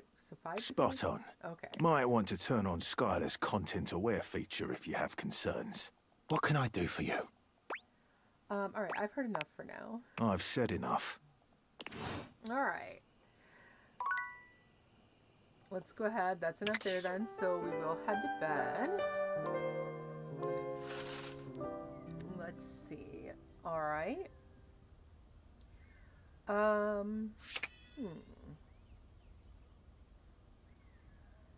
I know we have Tyrell, who's been realized. Let's go ahead and talk to the Hanks. Maybe we can get them realized soon. Yo, house homie! Good to see you back around the competition casita. I thought it was the Adrenaline Den. Names are always changing, homie. Ah. Gotta go with the flow. Ride the swell, dog! Anyway, you're just in time. It's finally the big day! We are so freaking pumped, amigo! Is it my birthday? Wait, it's your birthday? But you're not even wearing your birthday suit. Oh, jeez. That's wicked, dog! That's not why we're celebrating. This is even bigger. It's time for our ultimate stunt! We've been practicing days for this. Maybe even weeks. And now the weather's perfect! Does it look like he's had a tooth knocked out? There's kind of a gap there. It looks like he has a tooth knocked out. Alright, and now the weather's perfect. Alright, so what is this ultimate stunt? We'll get to that in a sec, Broseph. But first, we have to finish our warm-up exercises. Gotta stretch the muscles and joints for today's epic adventure. If we're not limber enough, one false move could turn us all into roadkill. Yeah, Hank too really seems anxious about a lot of this. Isn't that freaking fire? Is it really that dangerous? You guys, wow, you guys sure are flexible. Sounds to me like you're embarking on something stupid. All right, wow, you guys sure are flexible. You have no idea. Come back around later and we'll show you how flexible we really are. Okay, I like the sound of that. I know all the stretching might seem overkill, but the last time we skipped stretching, it was an epic failure. Total foobar, dog! See, that's the jump when we lost Hank number 6. So you lost him due to lack of stretching? It's hard to say with 100% certainty, but we didn't stretch enough, and now he's gone. We miss you so much, Hank number 6! So trust me, we're not taking any chances today. We stretch, activate our muscles, and we nail this stunt. Gotta be Gucci! All right, sounds like a plan. Can't believe it's finally here, homie. The day we've been dreaming about since we were little baby Hanks. The ultimate stunt. We've trained our whole lives for this moment. So get ready to witness history. Or a massive catastrophe. Yeah, but mostly history. Sounds like Hank number 2 has some misgivings. Yeah, well, Hank number 2 is a lame wad. I'm not a lame wad, dog. And I totally believe in us. It's Red Bull that I don't trust. Ooh. Why is that, Hank number 2? Yeah, they provide us with sick gear and viral exposure, but at what cost? Lately, feels like they're more interested in their bottom line than our well-being. How so? I'm getting to that! Oh. They cut corners on safety while pushing us to take bigger and more epic risks. And as adrenaline junkies, we thrive on those risks. We push ourselves to the limit because we want our team to be a success. But sometimes I wonder, in the pursuit of collective greatness, do we overlook our own value as individuals? Explain. I'm still listening, just checking my email. Have you considered maybe you're the problem here? No, explain. Think about it, amigos. If something happens to one of us, there's always a new Hank ready to take their place, right?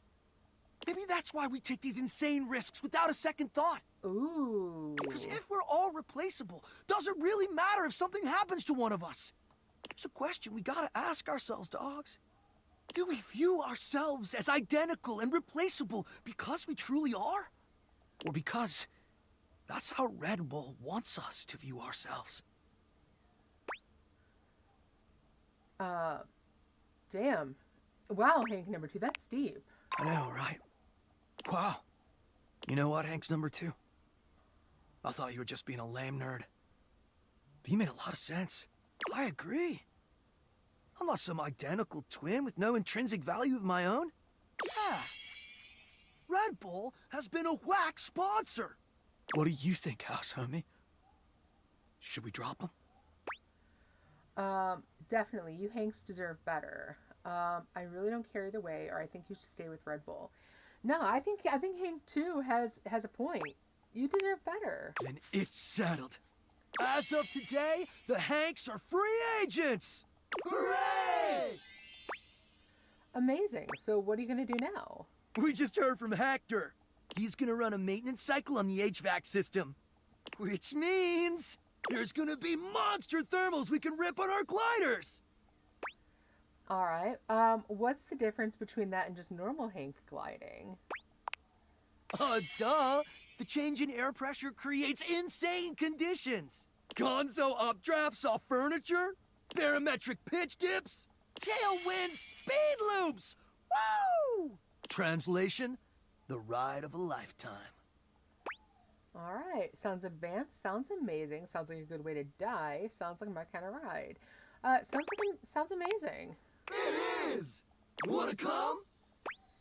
You guys are trying to turn me into an adrenaline junkie. Let's go. Can I fly tandem? That's a word, right? I'm just not ready for this type of top tier excitement. Yeah, can I fly tandem? Of course! I could rig that up. We could share a glider, but the setup would be me suspended above and behind you.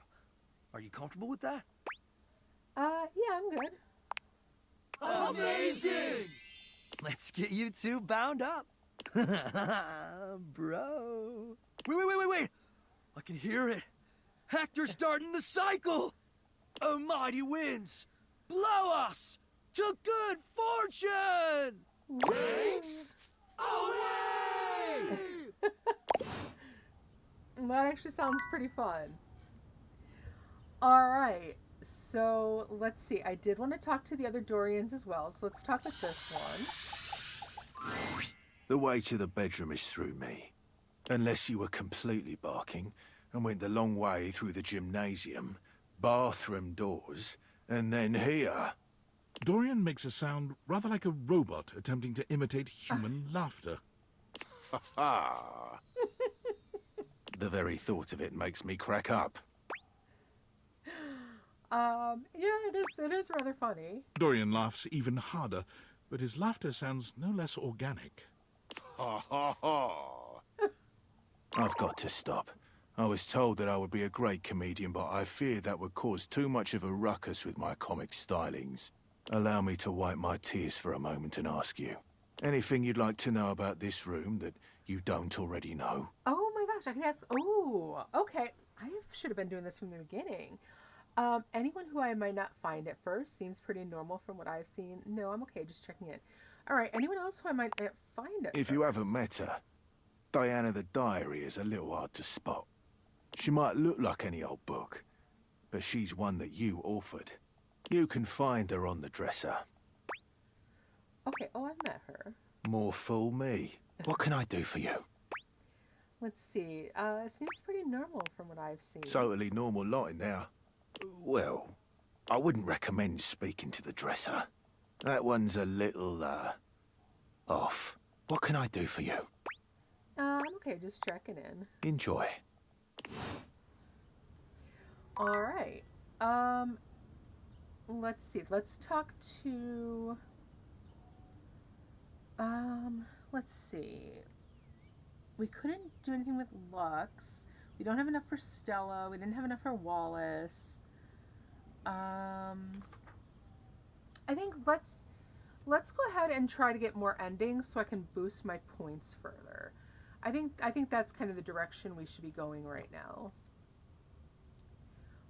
With that in mind, let's talk to, let's see, let's go ahead and talk to Art, because we have some more pieces to put up with him. Welcome back, co-curator. Let's return to our gallery design, shall we? You've got to see this one. Much less serious than the others. Oh, we should talk to Bo as well, since she just finished up her quest. We should be close to an ending with her, and maybe even with Jacques.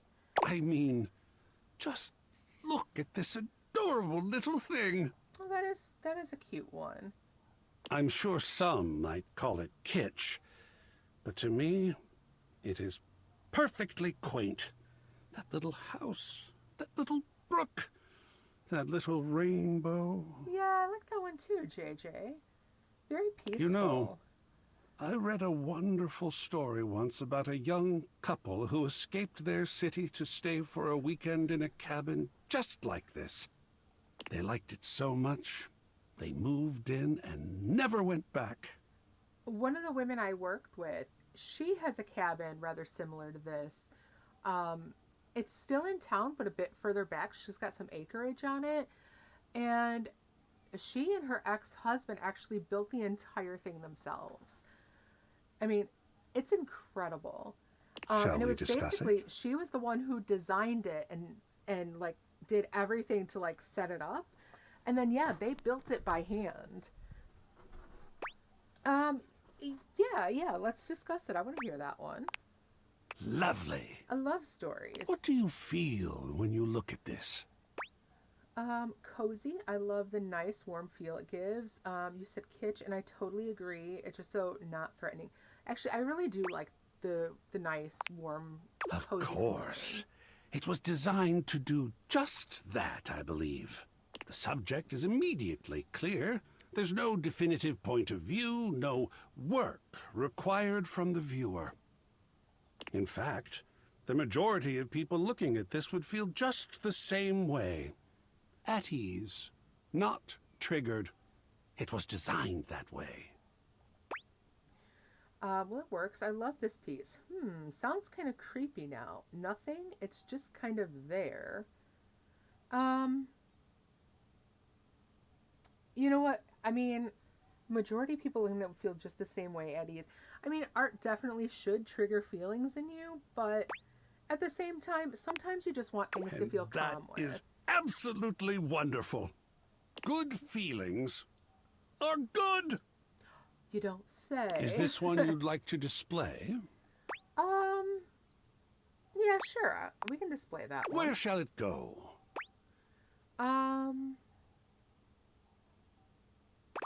Let's say in the bathroom. Here? Yeah. Well, we are making excellent progress here. I think Johnny would like that. Just one more to go.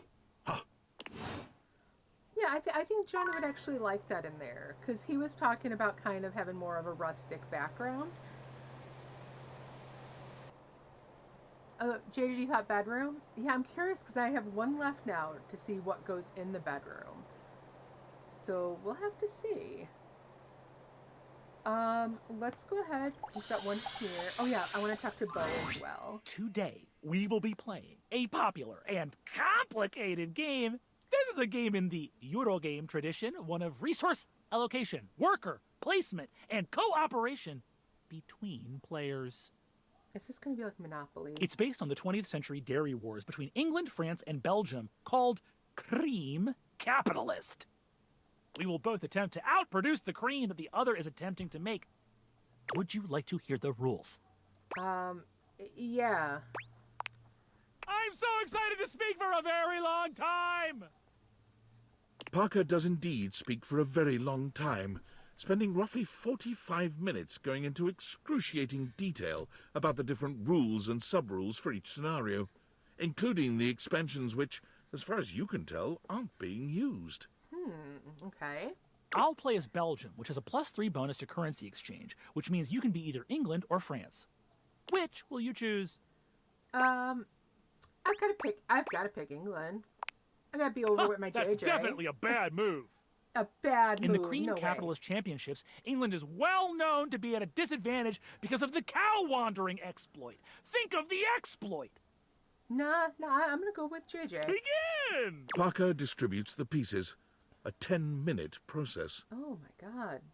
You receive 5 cards with various types of cream-making machinery on them, 6 bulk cooling tank pieces, 24 cream maker worker pieces, a pasteurization token, and 8 or 9 things you can only describe as shapes. What is this game supposed to represent? Let's see. Place your pieces in little piles in front of you. Think about the rules and begin to build a strategy. Look over at Parker's resources and analyze them. Oh yeah, let's look at his and analyze from It appears his. that Belgium has slightly different calculations governing the way that their workers are spawned. In fact, the Belgium player should prioritize exchanging currencies to create new cards, rather than spawning new factories. I'll go first so you can see how a turn usually goes. It consists of 5 phases. Parker does a mathematical dance between placing workers, spawning new factories, and gathering new resources to then place again. Okay. Chits and chips fly through his fingers, and it serves to remind you just how well made the pieces really are. That's my turn. I'm prioritizing fermentation technology, the last step in the cream-making process. Now you go.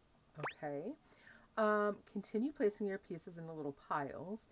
Prioritize unlocking fancier cream skimmer machines to skim cream faster.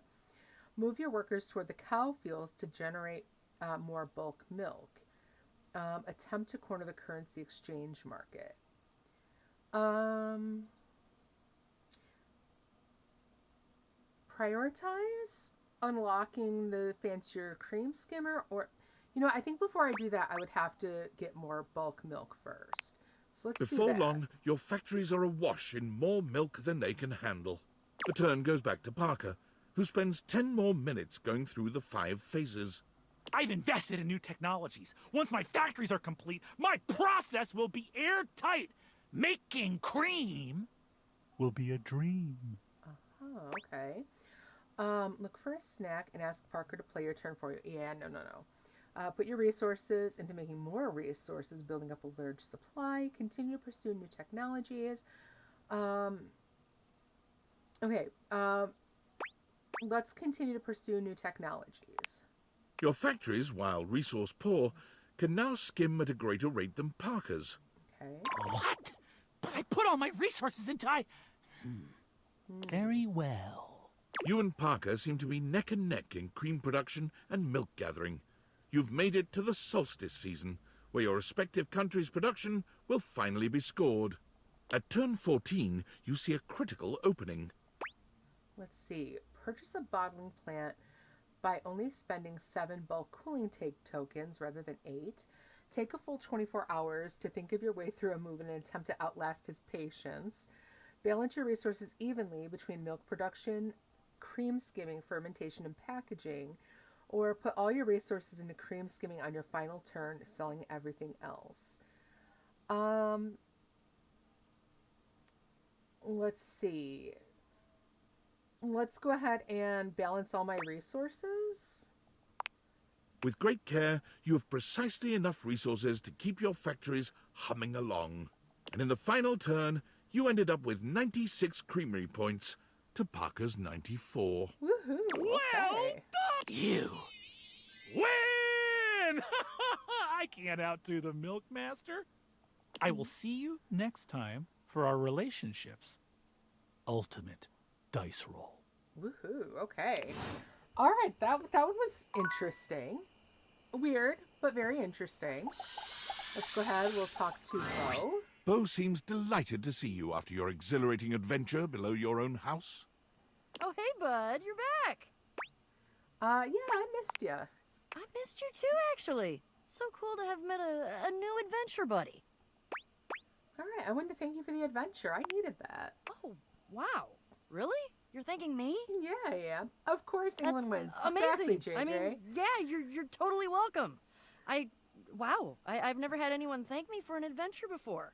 Never? Come to think of it, I've never thanked myself for all the amazing quests I take myself on. Angara says, best I can now figure that I'm doing might this be math, advanced settlers of Catan. that seems kind of like an oversight.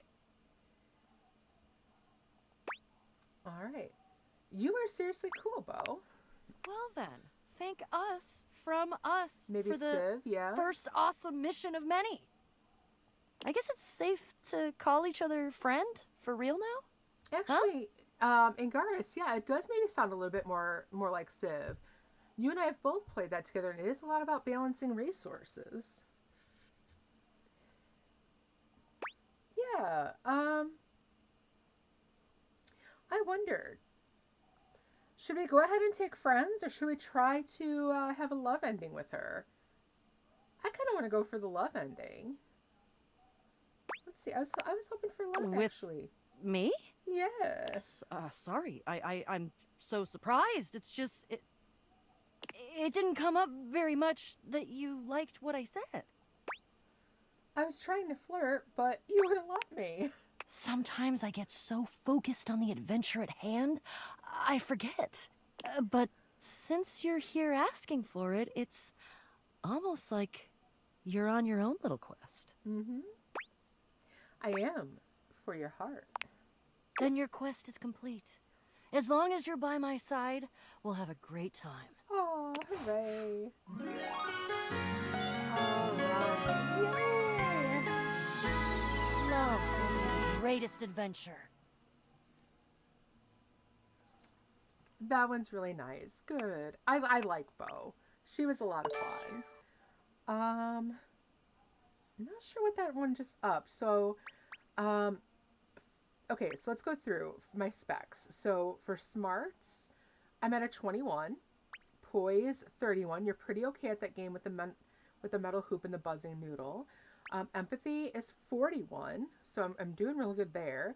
Charm is 21. It's reported that people like being around you. Now you simply must find some people to test that. And then my sass is 31, so no amateur wordsmith. Even if they've heard all your jokes, they still love how you tell them. So not bad, not bad. And then we are done for the day. Let's go ahead, head back to bed.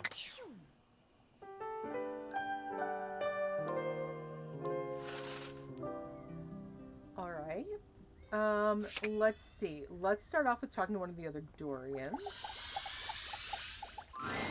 Ah, you've caught me at a strange time. Okay, I know. There are normally clothes in here, but they're currently tied up in the laundry room. That's okay. I like being naked. I can tell. All right, let's check in with the Hank. House homie! All right. Hey Hanks, how's it hanging? Oh, you know. Low Saucy, and to the right?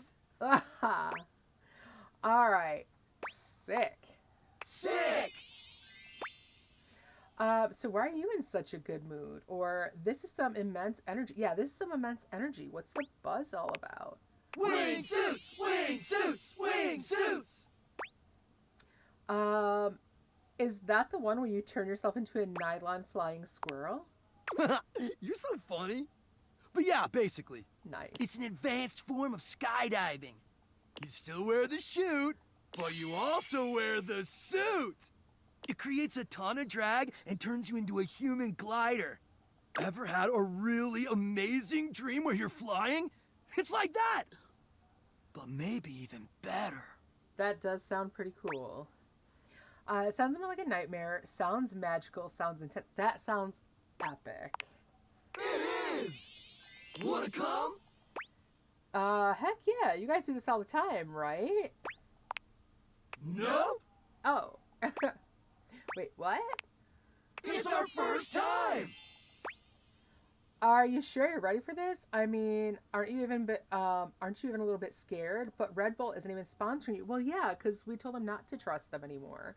So yeah, aren't you a little bit scared? No way! We know what we're up against. Yeah, we've been training years for this. Gotta take the leap someday. He's got a point. We know it's going to be the most epic thing we've done to date. And we'd love to share that experience with you. This is it, house homie. Yes or no? The final moment. The last dance. It's now or never. The All right. leap of faith. Wanna come? You know what? Yeah, I'm in. That was sick. Yeah, I've seen videos of people doing this, and it looks like so much fun. I'm not sure I would do it. Actually, I'm pretty sure I wouldn't do it, but it does look really cool. Oh my god, I've never felt so alive. That was awesome. Am I dead? I think I peed my wingsuit. Oh my god, I've never felt so alive. You're so rad, house homie. You may not be down for everything, but you've been really brave. So brave, in fact, we want to invite you to become a best bud and join our squad. What do you say? Let's see. Heck yeah, broskies. Yeah! Friends, friends, friends, friends, friends, friends! All right. So you're now friends with the Hanks. Nice. Here for you, homie. No cap. Wow, with all of them talking, it's really hard to kind of like focus on what they're saying. That's cool though. Okay. Couldn't get a love ending with them, and I think that's because we refused to go on one of the trips with them. But definitely wasn't going to be like, nah, you guys suck. They're pretty cool. All right, so that brought my charm up a little bit more. I went from 21 to 26. Good. So, all right, so 21, 31, 41, 26, 31. I'm getting there. We're getting there. So we've got that. All right, let's check in maybe with Tina Triangle. And then we can check in with Lyric up here as well. Once again, Tina appears to be mentally somewhere else entirely. But this time she's writing something in a small book. Hey Tina, what are you doing? Oh God, you scared the angles right off of me. I'm journaling. What's it look like? That's surprising. The hell's that supposed to mean? I just never imagined you writing all your thoughts in a diary. It ain't a diary, it's a journal! Oh, right. This Okay. right here's all my innermost thoughts. You want the secrets to a sexy and exciting life? This is it, baby! All right, so did you want me to read it? But it's a secret, right?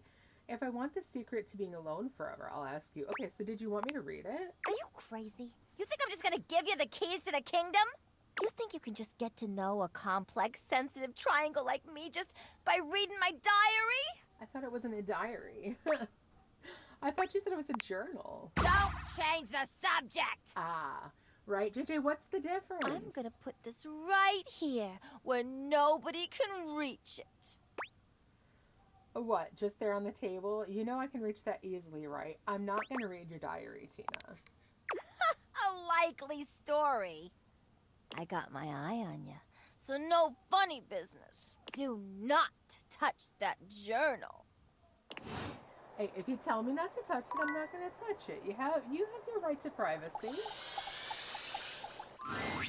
I've written it! The tome! Pretty heavy, but worth the effort. Dang, Lyric, you really wrote a novel. But it's not There's enough that some. we've written this. One should always check in with the hoi polloi before publishing. So, I've brought along my favorite friends to bounce ideas off of. Okay, who? The wall, ceiling, and floor, of course. Oh, of course. Who else would be a support group, darling? Here it is, my very own book, written by myself with help from the human. And the name of the book is? Why, you can read the name on the book itself. It's just always nicer when the one presenting says the title out loud. Very true, Florence. I can't. It isn't right. You say it. Me? Why would I say it? Florence? Oh, I'm not good with crowds.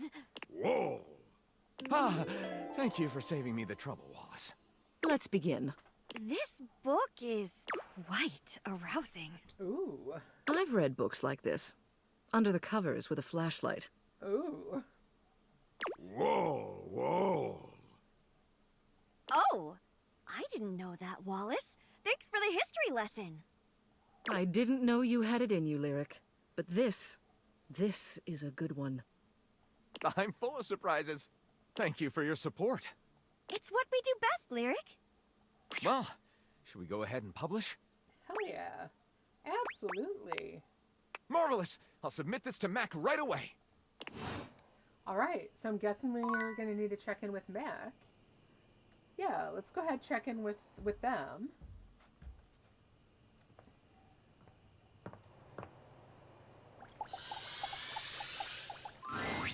You're back. I'm back. Honestly, I wasn't entirely sure you'd come. I mean, I know we saw each other several times earlier today when you were checking your work email, and then again when you zoned out on that viral video site for 3 hours, but I didn't really get to see you, you know? I just mean, I really appreciate that you returned to interface with me like this. Let's see. I said I would, so I did. No sweat. It was either this or 3 more hours of cat videos. I mean, cat videos are great, but I did say I would. Well, I know actually showing up probably wasn't easy. And I know there was some tension regarding how we disengaged from our previous interfacing session. It's all good. Yeah, but I'm okay. Like water off a duck's back, whatever that means. Yeah, it's been tough, or I completely forgot about whatever it was. You know what? I'm okay. You know, you wanted to see other people. I must and say, that's all though, cool. you are looking quite attractive. They say absence makes the heart grow fonder. And when it comes to you, that's absolutely the case. Aw. Look, do you wish to know the truth? Yes. The truth is, I had dalliances, yes. Okay, fair. But ultimately, that's all that they were. And no matter what I was doing and who I was with, I never stopped thinking about one thing. You. Let's see. Oh, really? You're just trying to charm me. You must think I'm an idiot to assume I'd fall for the line. Oh, really? My CPU never stopped ruminating on the intricate way you organize your file structure, or the sensual way you clean your keyboard with that old Q-tip. And most of all, I never stopped thinking about the sweet, sweet way you double-click. Ooh, okay. I missed you. All right. Really? With every integrated circuit in my RAM. But my question for you is, did you miss me too? Let's see. More than anything, maybe a little, not really. All right, more than anything. I am so incredibly delighted to hear that. This brings me to my second and far more important question. In the same way you upgraded my operating system, do you want to upgrade the status of this relationship? Don't answer yet. Think hard on it for a moment, and when you're ready, type your response into this programming terminal. Okay, let's see. Okay, finally the future as promised. Thanks to AI, I never learned to type, but I'll try. Just choose an option, and I will comply. Okay, mind if I stroke more than just one of your keys? I think our connection should stay P2P, or time to force quit this relationship. All right, mind if I stroke more than just your keys? You want to be together? Oh, you're gonna make my CPU overload with excitement. Woohoo! It's true, we've been staring at each other for years, but it took this experience together to finally take our relationship to the next level. And I'm so happy to embark on that journey with you. All right. So now we are now logging that. You make my CPU overheat, baby. All right, cool. So we have that now. And what does that make our stats look like? Okay, oh, so that actually brought my smarts up a bit. That's good. All right. Well, we do have ads about to start. So I'll go ahead, I'm going to let those run, and I'm going to write down what my specs are so I can kind of keep a little bit of a track of that and see where we're at. Makes it a lot easier to be able to see, like, oh, let me check that real quick too. Let me write this down super fast. And then, yeah, after the ads, I will come back and I'll check if the data dex tells us what we've realized. All right, so I will see you guys in about 3 minutes. Go ahead, take a break, go to the bathroom, grab some water while ads are running, and I will see you shortly. Be right back.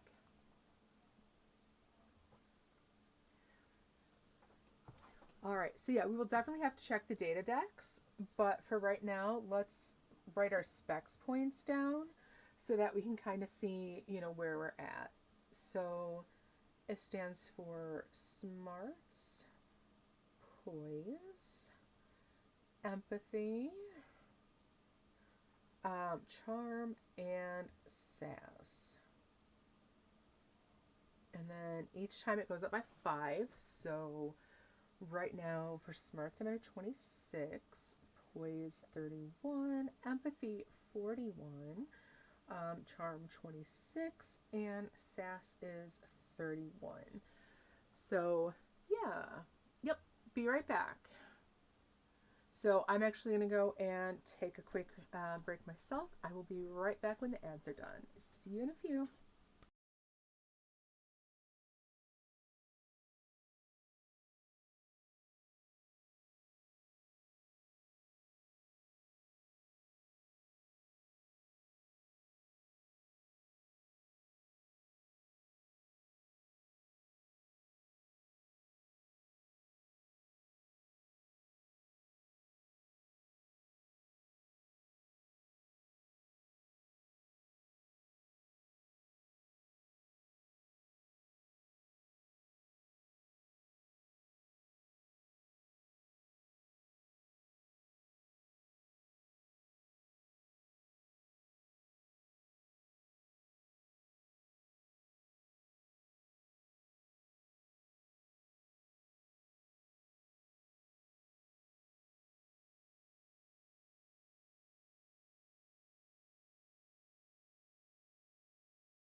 All right, and here we are back, ready to jump into it again.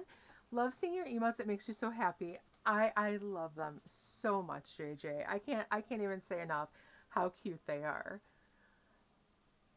I absolutely adore them.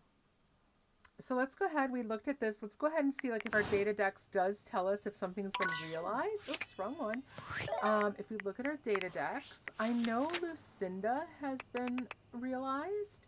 So let's go ahead and just start down from there. And then, yeah, we can go ahead and see who we've talked to. Okay, oh yeah, so it turns gold, it looks like, when it's realized. You realized Lucinda Lust, and she became an audiobook narrator. Nice, good for her. So yeah, she's turned gold. Let's see, Nightmare. Last time you met, Nightmare appeared to be desperate to keep scaring you. However, she's clearly unable to exert her usual power over you anymore. In fact, it seems she's the one now having a nightmare. Oh, the left-hand side? Let's see. Oh, okay, yeah. So yeah, that's for realization. Okay, oh, nice. Gotcha. That's good. So we have 97 still to see. Or maybe 9, something like that. Okay, so we have love endings with 16, friends with 9, hate with 2. All right, awesome. All right, Lady Memoria, you may now make romantic memories with Lady Memoria. She loves you. Could have swore we had that one earlier, but that one did come up again. So we talked to Bo. We have a love ending with Bo. You're now engaged in the greatest adventure of all with Bo. Love. I do like having the love endings. Oh, where were we supposed to meet Dunk again? We did yoga. He wants us to meet him by the sports equipment for our next one. With the Hanks, we have friendship ending. Friendship with the Hanks promises to be jam-packed with excitement and risk of severe bodily harm. Rad. Realized, met, love, friend, hate. Yeah, okay, yeah, that makes a lot more sense that we've met them. Because I think you're right. I think we only have 3 that are, we have, well, 3 would make 100. We have 2 more. So yeah, 5 we haven't met. That sounds about right. Benoit, you played a bit of a game with Benoit last time. Learn more about each other's sexuality. Let's see. You've met, let's just call her Ro, even though she said we can't call her that. You've met Ro, a powerful, ageless beauty who seems like she just might be an earth goddess. Bo's quest under the house was a worthy one. We're now in the presence of true power. Ro is held in Isolde's clutches for goodness knows how long, though she would never admit she was trapped, and can now shine brilliantly in the office. Let's be nice to this one, okay? She likes wisdom, worship, and smirking, dislikes impudence, speed, and chewing gum. Alright, Lyric. We still have to get the ending with him. After meeting with his support group, you've told Lyric that you should submit the book to Mac and get it published. Alright. Talk to Mac. And then we have a whole bunch of 1s and 0s. That is to say, Mac loves you. Okay. Jerry. You met Jerry, a slightly neurotic guy who just might be a bit of a hoarder. You challenged Jerry's tendencies and convinced him to recycle many of the old items and create a piece of art with them. Now you guys are pals. So Jerry is slightly neurotic hoarder or curator who has trouble letting go of any item. He worries that he might need something further down the line, no matter how useless it is. The idea that he could be throwing away something with the slightest chance of being even tangential to being useful is mortifying to him. So he keeps everything, a drawer of habits. Likes, baubles, curios, trinkets, gewgaws, whatnots, gadgets, and bagatelles. Dislikes, finding solutions. Alright, let's see. We talked to Tina again. Tina revealed that she keeps all her sexiest secrets in her journal, which she's put right there on the table. Don't read it, or, do. Okay, I just might. Parker Bradley, you defeated Parker at Cream Capitalist, and you gain love points. So let's see how that goes. I think we're ready for our final roll of the dice with him. We have art. Oh, we do have to find the last piece of art, too, to put up. So you discussed the third piece of art with Art, and he agreed to display it. He seems very pleased. Okay. Timothy timepiece. Timothy loves you precisely the right amount. Dorian. You last met Dorian at the bedroom closet. He informed you that the clothes are tied up in the laundry room. Who's it's and what's it's galore. Exactly. That's everything in there.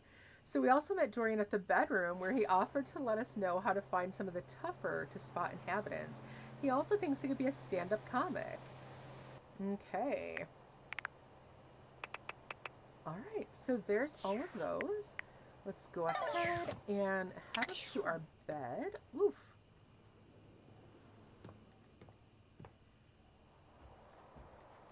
Alright, I so would have gone for a love ending with Jerry. It reminds me so much of Anarchy. Oh, really?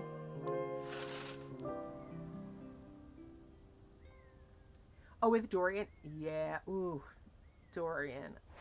I'd love to have a love ending with him. All right. So, all right. We needed to see Art. Let's go ahead. I do want to talk to the other Dorians too. So we talked to that bathroom Dorian. Let's talk to this one. I am the single path from the gymnasium to the first floor bathroom. Without me here, I could see you drenched in sweat after a workout, pathetically wandering from no less than 2 other rooms and doors until at last you are surrounded by the welcoming sight of the washroom. Imagine the shame as your unwashed form slithers across the second floor landing, witnessed by all the other objects, gazing at you from lidless eyes. Dorian, is this your way of telling me you peep on me? Where would you be without one such as me? Let's see. That's very helpful, Dorian, though you really are the second floor bathroom door. Well, he already told us about that one last time, so that's very helpful, Dorian. I am nothing but at your service, madam. Ooh. You can say that again. Ooh. All right, let's go ahead and we'll talk to Art first, and then Parker. I am having so many feelings right now. On the one hand, this is the last piece, and how exciting that we have done so much good work on the gallery. I question how the attic is an attic when it's still on the first floor, right? I was wondering that too. How is this the attic? You know, normally you'd have to go like, you know, either upstairs or you'd have like a little hatch that you would have to go through. I've never heard of an attic that was like on the same level as the rest of the rooms. And on the other hand, this is the last piece. And after this, I won't have such an easy reason to have you around and work with you. That just means I need to bring more art into the house, right? I almost don't know what to feel. I suppose I'll feel it all. That usually works. You go for it, Art. Feel all the things. You're a little needy sometimes, you know that? No, go for it. Feel all the things. All? All. Every last one. You mean just the 2 things I delineated a moment ago? Of course. Whew. You had me scared there for a moment. The room makes no sense. Yes, thank you. I have it doesn't. many other feelings.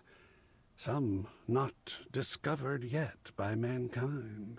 I mean, this would be so easy to make sure you finish it up. You have a window there already. You can easily turn this into another room and basically just kind of like close the HVAC in to make it like a separate little room to go into, you know, do any kind of servicing. But yeah, because it is on the same floor with all the other rooms. This last one is a true modernist kick in the pants. I give you protest art in the style of the one and only Planksy. Okay. Interesting. It's so irreverent and bold. I do love it. Yeah, what is What do you that? think? Let's get into it. Oh, for sure we're talking about this one. This is so not my style. I don't want to talk. It really isn't much my style, but I'd still want to talk about it. Oh, talk, talk, talk! Tell me things! Firstly, I feel like I know this guy. I'm so on board with art as a political tool. Yes, this absolutely cracks me up. Or I hate this stuff. It's not art. I am absolutely on board with art as a political tool. Absolutely. As am I. I mean, I am on board with art as the perfect solution to just about any situation, and politics are no exception. How do you find this piece to be political? Let's see. Obviously, it's a commentary on corporate greed. Even a single criminal can wreak havoc on with the right information. Or a white man who is a thief stealing personal info from people who are so disenfranchised they aren't even in the image. Come on.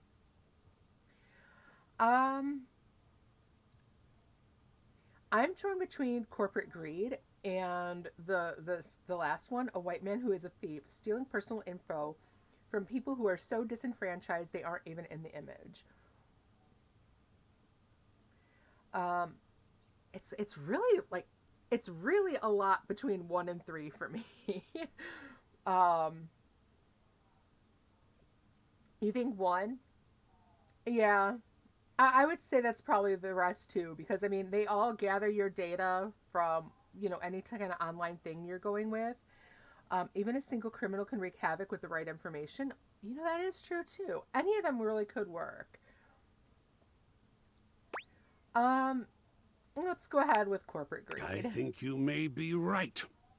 Greed is a normal experience in life, but when taken to the extreme or relied upon as a strategy... Yeah, you had stepped out, Angaris, but yeah, it is supposed to be a Banksy image. It's by Planksy. It can lead anyone into damaging behavior. Of course, that is the generous outlook. The possibility also exists that these corporations never had our best interests at heart, that from the very outset they were criminal in nature and designed to suck us dry. I don't disagree with that. Oh dear. Do you see the power of art? Yes, I do. I think my favorite is the most famous, the little girl with the balloon. Look oh, at that one is a good one. And unsettling thoughts that are inspired in me now. Absolutely fantastic. Are we going to display this one? I think the only place to put this one is in my bedroom, which I'd actually rather it be in my office. And where is this fantastic thing going? In my bedroom on the big blank wall. Just right there? I really would prefer it in my office, especially since that's where, you know, I'm doing my corporate grind. But yeah, that'll work. Well, well, well. Here we are. All 4 pieces for the gallery have been studied and placed. What an achievement! In the wake of it, there is something I need to tell you. Oh? I'm all ears. And don't think I didn't notice your fantastic red shirt.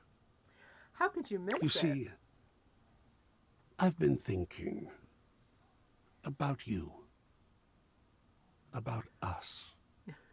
Right, what is it with the red shirt? You put them all up and talked about it every time. I am in love! Oh, it is rare to meet someone like yourself. And as you can imagine, I have met a great many folks.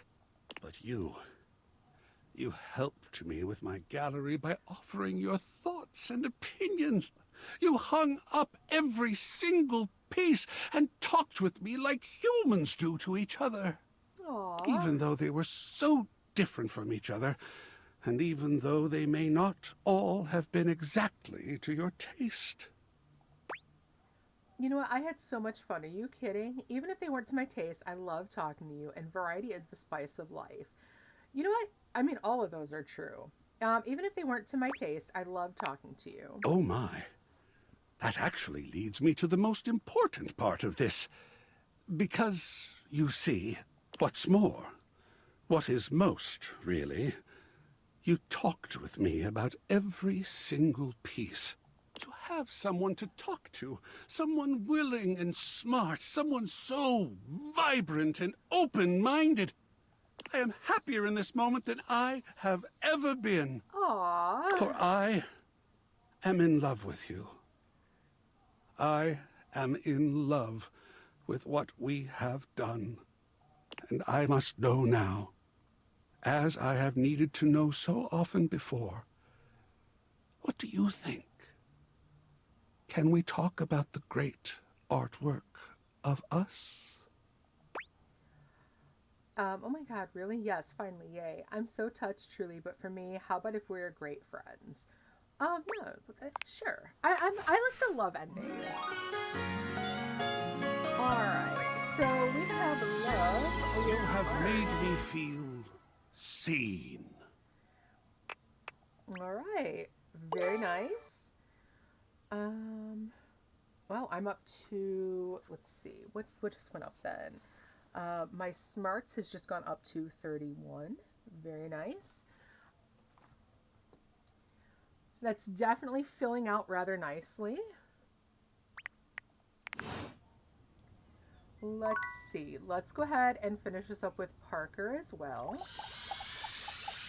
You're here! I'm here! Oh, we've had so many adventures together. So many fun games. Now, I'm so excited to find out my feelings for you. Are you ready to begin the process? Yeah, great. Let's try it. Let's do it. We need my good friend Chance for this. Ooh, I like Chance. I can't believe you're doing this, dude. This is a terrible way to find out your relationships. You know, I don't disagree there, Chance. It should be done through careful, well-thought-out story beats, excellent lore, and a good sense of closure. I love my dice. I need it. It's part of the rules of my love. They are friends. I was like, yeah, they are, for sure. Let's see, though. Is Parker going to roll a d20 and, like, you know, roll for a love bonus? Fun fact, both the voice actors right now are very well known in the D&D and TTRPG community. Yeah, you were telling me that the other day. Chance is actually, he is the GM or the DM of Critical Role, if I remember you telling me. And then Parker is who?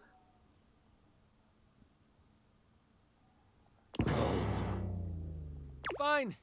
Here they are. Your relationship dice. They're beautiful, Chance. Oh my god. Oh, DM for Dimension 20. Okay. Yep. Okay, so I'm supposed to weight them depending on how you played your games together? Yes. The human gets extra love points for beating me, and extra hate points for cheating me. I didn't cheat, you little jerk. I never cheated.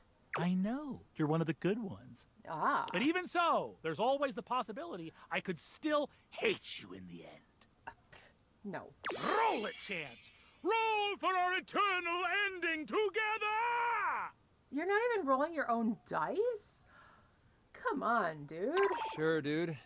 I've got the dice all done up like you wanted.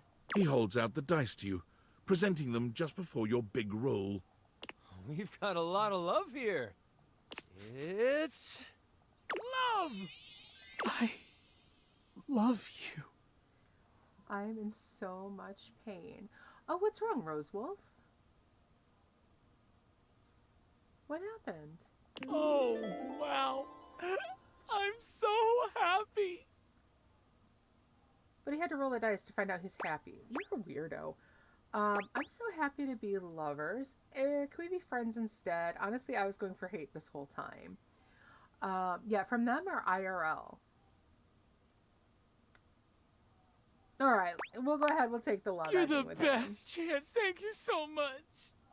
Sure, dude.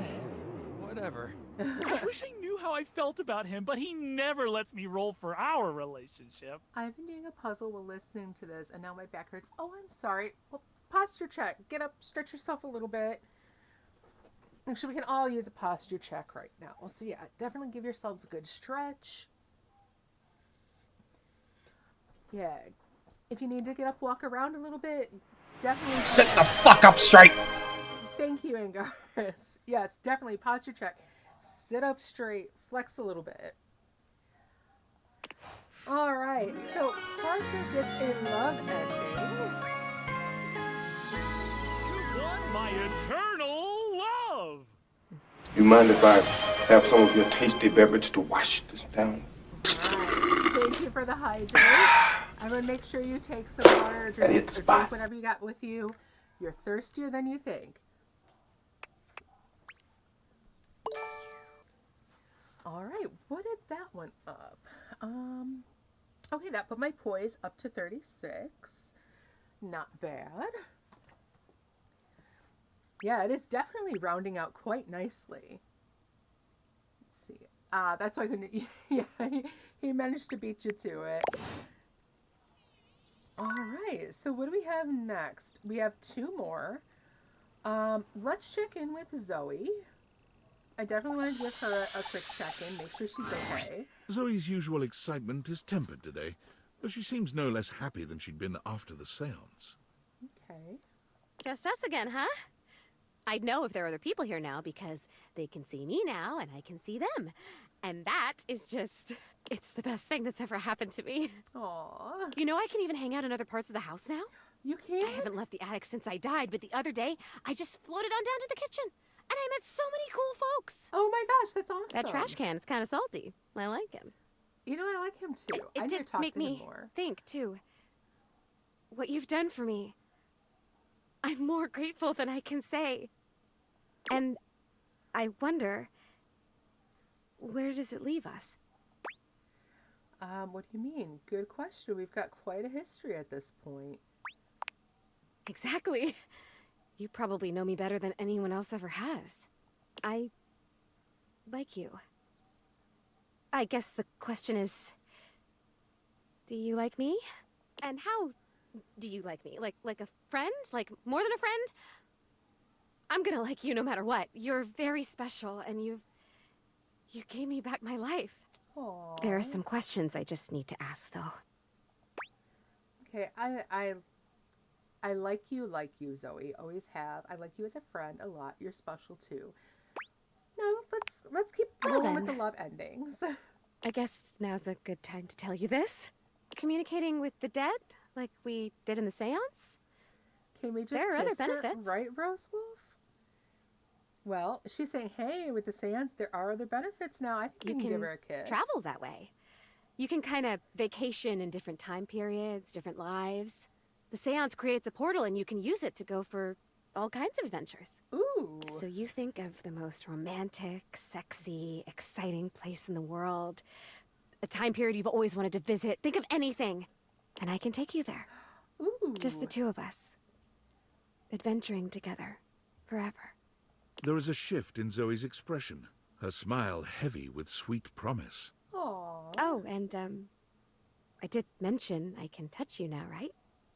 Because you've already touched me in more ways than I can count. Ooh. Yay! All right. I think I'm gonna cry. Aw, she's so cute. All right, that brought our empathy up to 46. We're getting there. We should be able to start realizing more of these people soon, so I'm glad for that. All right, we have one more. Did we talk to a Dorian already today? I think... Did we talk to a Dorian? I don't remember. Let's just check. Did we already talk to him today? Yeah, we did. Okay. Let's go ahead and talk to Dunk then, because we're right here. So we'll talk to our sports equipment. Oh, we talked to him in the bedroom. Man, Gotcha. this isn't where the experience is for today. This is the... Pick a ball. Any ball. See you tomorrow. That's the sports. Oh, maybe I guess this stuff here. All right. My goodness, that was sports equipment there too. He's so picky.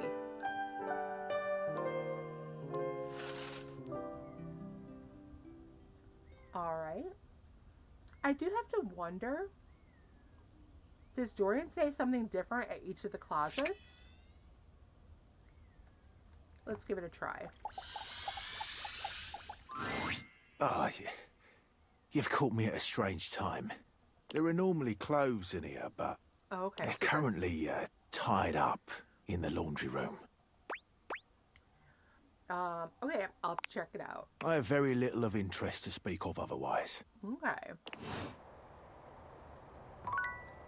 I like the way this is set up then, so that you have one that like you can stack your clothes in, like for folded clothes, and one is for like actually hanging clothes. Ooh, look who we could talk to. You return. Still you prattle. I've seen you around your lair speaking endlessly to the others. To yourself. Mm-hmm. This is a waste of breath. I would go and check in on Dirk. Sounds like Harper might have clothing after him. Right? Alright, I'll check on them next.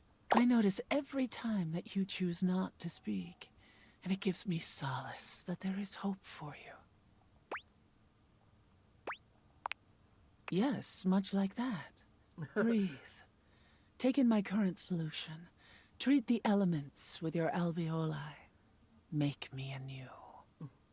Though I suppose it has been a while since one of your kind has spoken to me directly in such a way. I can respond to your queries. Okay, back to lurking. Okay. See you soon, Rosewolf. I certainly have the time. I'm good actually. Is there anything that you're afraid of? What can you tell me? Yeah, what can you tell me about life? Life. Your life is completely mine in every way. Without the circulation of my form through your body, you would perish in moments. After 1 minute without my presence, your brain cells, your neurons, begin dying off. Your neurons require glucose. They transmute glucose into energy to power themselves to keep going. But the key ingredient to allow them this power is oxygen. Your respiration allows that flow of oxygen, and thus allows your neurons to survive. After a mere 5 minutes without my presence, your neurons will slow, and your death will be imminent. The more you know. Oh, I like that. That's the more you know star. It should have a rainbow behind it. I love that. Let's see. I guess you're pretty powerful. Thanks for keeping me alive. I'm going to hold my breath and prove you wrong. Well, thanks for keeping me alive. You are welcome. I tire of this. Before you attempt to speak with me again, you must show me that you can be silent and thoughtful. As always, I listen, I hear, I see, I breathe you. All right. All right. Let's give her a silent response again then. Yes, like that. Goodbye. Okay. All right. Angaris mentioned let's go check on Dirk, because he might have been clothing napped.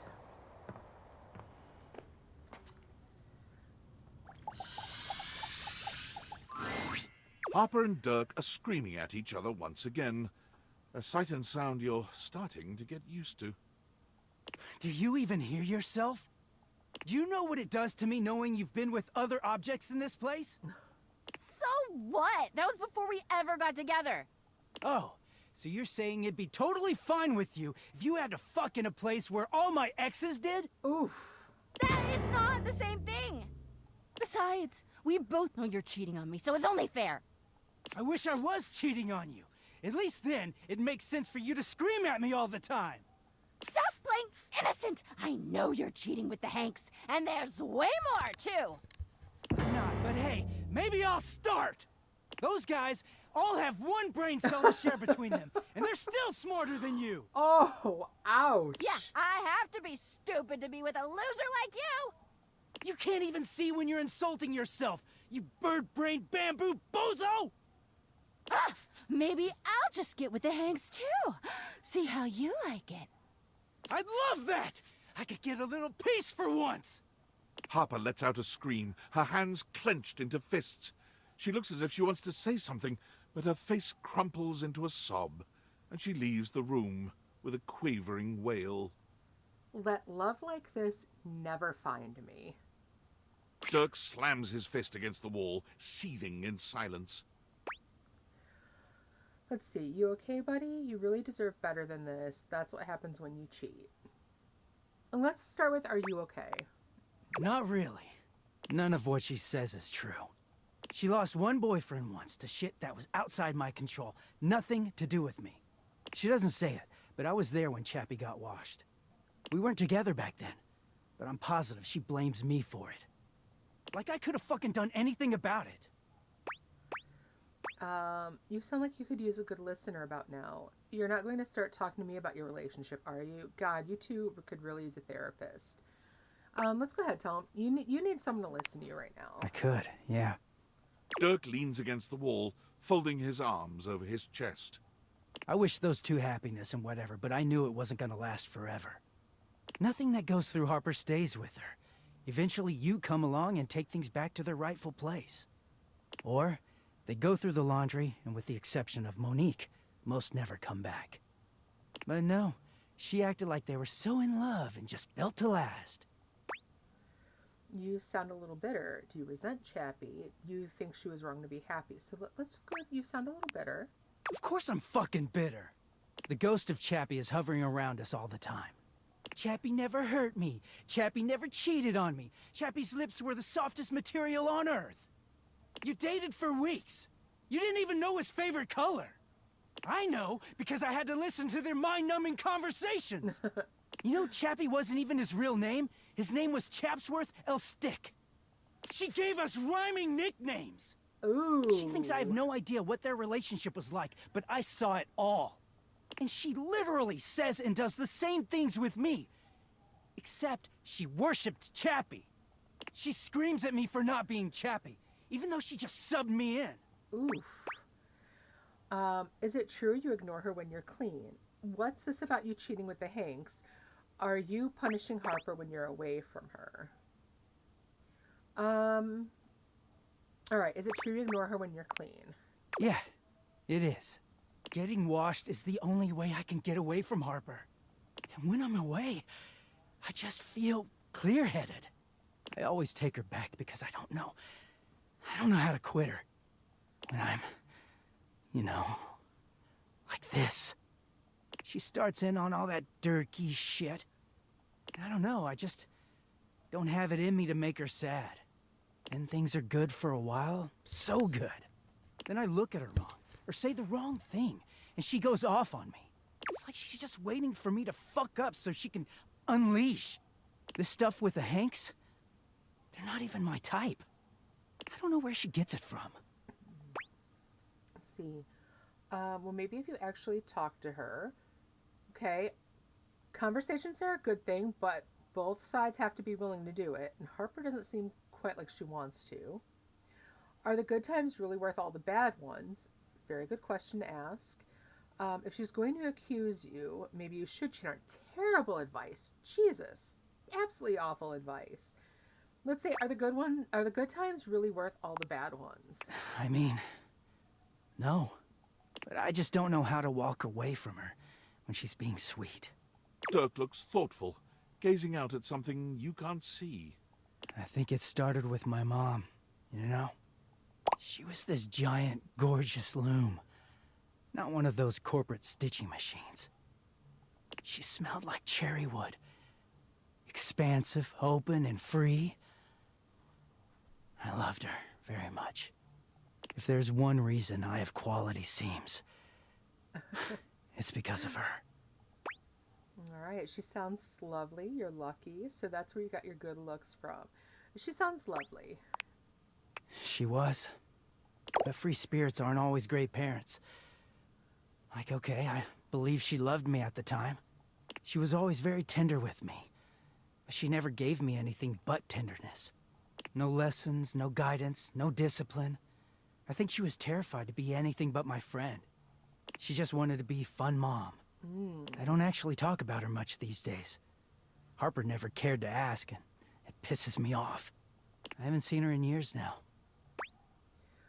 Why haven't you seen her? Where is she now? Let's ask what happened to her. As far as I know, she's still out there creating fabric and not caring about what happens to her kids after they've gone. Oof. I just hear about her occasionally from others like me. Okay. So maybe Harper makes you feel like for better or worse, she's giving you something more than just love. Maybe. I'm starting to see how this fits in with Harper now, or what does all this psychobabble have to do with Harper? All right, yeah, the first one is good. So maybe Harper makes you feel like, for better or worse, she's giving you something more than love. It all makes sense, doesn't it? Harper hurts me, but there's way more to her love than just tepid, safe support. If you can get mad at someone and show up to their place screaming and trying to beat the door down, I don't know, it's not healthy, but fuck, it feels real. There's a stake in that relationship. I don't think Mom would ever have gone to all that trouble for me. He sighs, pushing back away from the wall. Talking to you has definitely made me think about some things. Yeah, they definitely have a terribly toxic relationship. I'm gonna go. Thanks for listening. All right. Damn. All right. I know we were helping Hoove try to lighten his load as well. Let's chat with him. Huh? Oh. Hi. Sorry, I'm just trying to suck up this speck of dust. Give me a sec. Hoove huffs and puffs, but try as he might, he can't quite manage to capture the dust he's aiming for. His bag is full.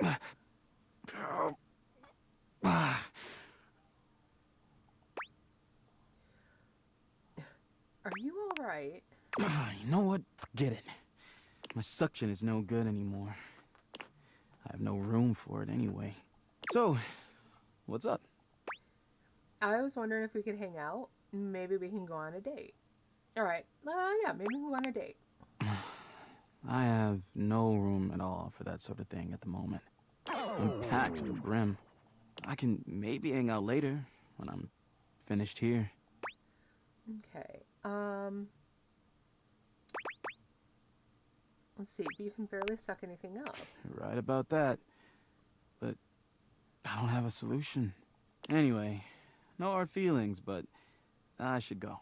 When you come back, I'll try to be free. But no promises. All right. Take your time. Thanks, pal. I think if we're gonna have a friendship, it'll be when I have a little time off. All right. Friends with who? I was hoping for Let's a go love clean ending up a with few him, cans of oil but- together next time you're free.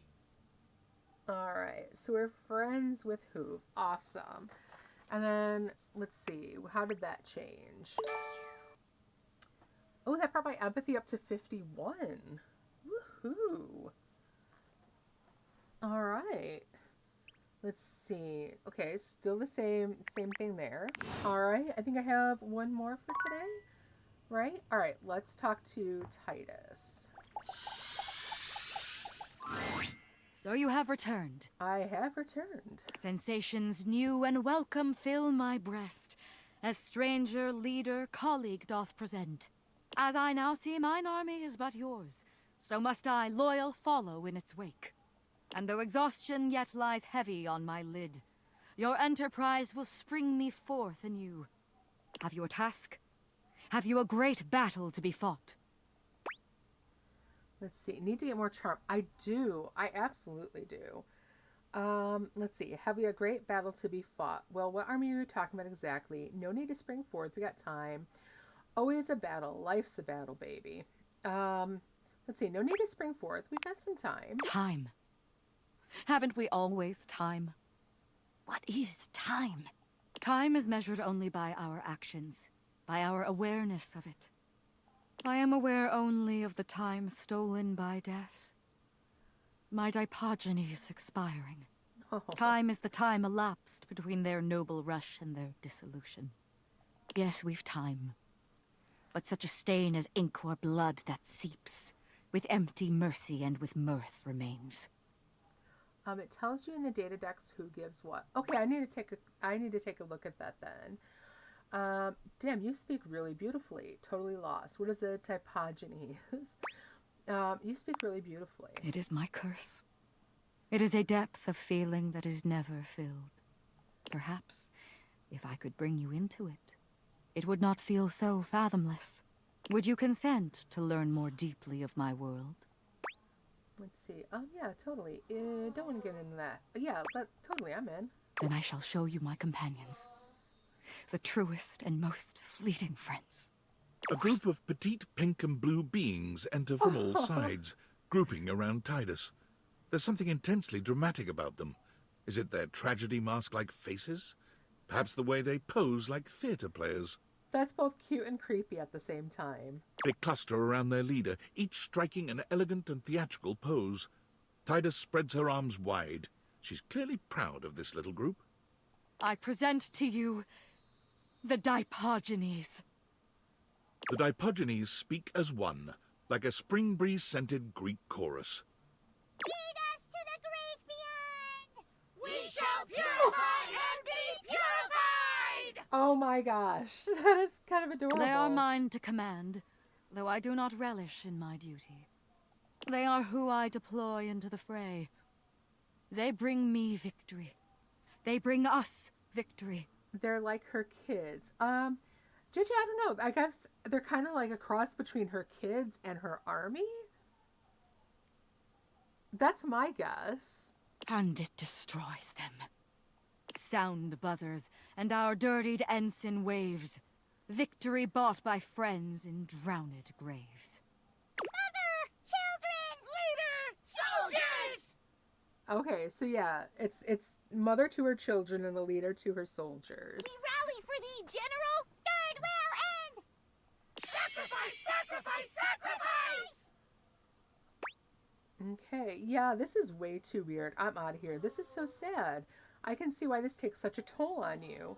So beautiful, they have such courage. Or, hey, Dipogenies, they look delicious. I'm gonna eat one. Okay, oh my gosh, the Tide Pod thing. Okay, this is sad. I could see why this takes such a toll on you. A toll indeed. The slow drop leaking. Coin by coin, my strength bled by the loss of them, to whom the battle always falls. If I could take their place. Oh, if I could but sacrifice for them the way they do so lovingly for me. There is more to do here. There is more of them to know.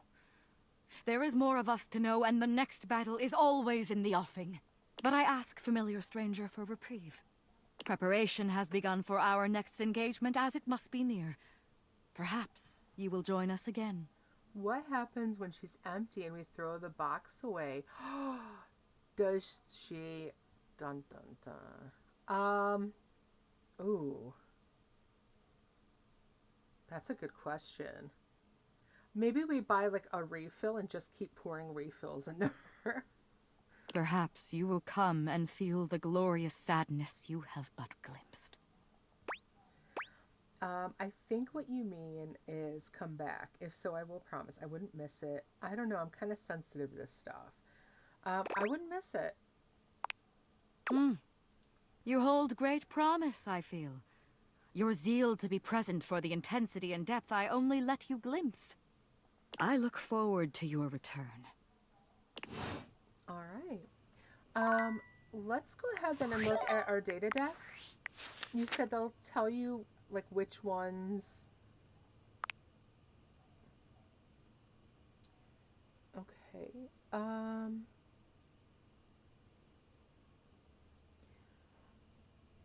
All right. So she's gonna. How do I find that out? So let's see. She's got a flower. Oh, okay. Oh, that's what I have for all of these. Okay. is this then? Is it this? The rose is the charm. Oh, okay, roses are charm. Gotcha. All right. So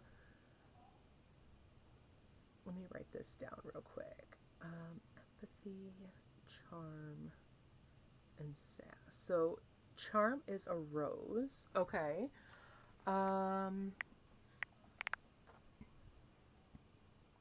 Let's see. Celia then is a light bulb, so I'm guessing that's got to be smarts. Oh, it's the icon and specs. Okay. Let me go back to that then. Aha. Okay. Awesome. I actually did not put that together. So I'm glad you pointed that out, JJ. Yeah, I totally didn't like put that together. Empathy is hearts, and poise is the weights. I know, facepalm, absolutely. All right, so let's go ahead and look through some of those then, so I could see who I should be looking to talk to. So Phoenicia is a charm. Okay. I'm gonna write this down. So we want to talk to Phoenicia. All right, and we do have ads coming up. Florence is charm.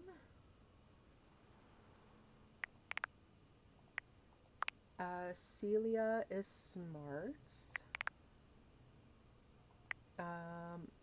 Okay, I have an ending with her, so that's fine. Gwendolyn is empathy. Kurt and Rod is sass. Shelly is charm. Okay, so Shelly. I'm going to go ahead and start the ads early while I run through these. So let's go ahead and do that. And hopefully by the time we get back, I have at least a handful that we can continue with. So I will be right back. Okay, so we have Shelly. Abel is, okay, boys. We have endings with all of them. River is empathy. Koa is empathy. Dahlia is smarts. Dante is sass. Okay. Telly is sass. Luna is empathy. Keys is smarts. Gaia is smarts. Jack is poise. Mateo's empathy. Tina is charm. Okay. Just so happy about the emotes. I can't thank you enough for using them. I can't thank you enough for making them. They are so incredible. I absolutely love them. And the fact that you're even making more, like, I'm so excited to get to see them. They're amazing. All right. I have a handful for those so far. Okay, Freddie is another one. All right. So yeah, I will definitely focus on these ones. Okay. Oh, I do want to talk to Stefan again soon. Oops. Miranda is, okay, Miranda is also one. Let's see. Okay, Dishy. Daisuke. Oh, Friar Errol.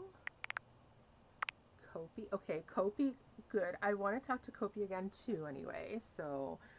and actually it'll be good to talk to her before we go to bed so we can finish up with Nightmare as well. Let's see. Amir is sass. John-Lu is sass. Bathsheba, okay.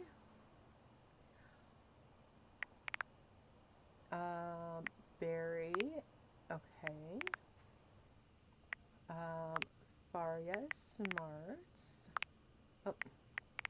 Dasha, okay. Penelope. All right, looks like we are back already too. Awesome. So I have a handful of people to go ahead and start trying to get endings with right away. So that will definitely pretty quickly bring up my charm. So let's go ahead and start with them and, you know, get on the road to being more charming.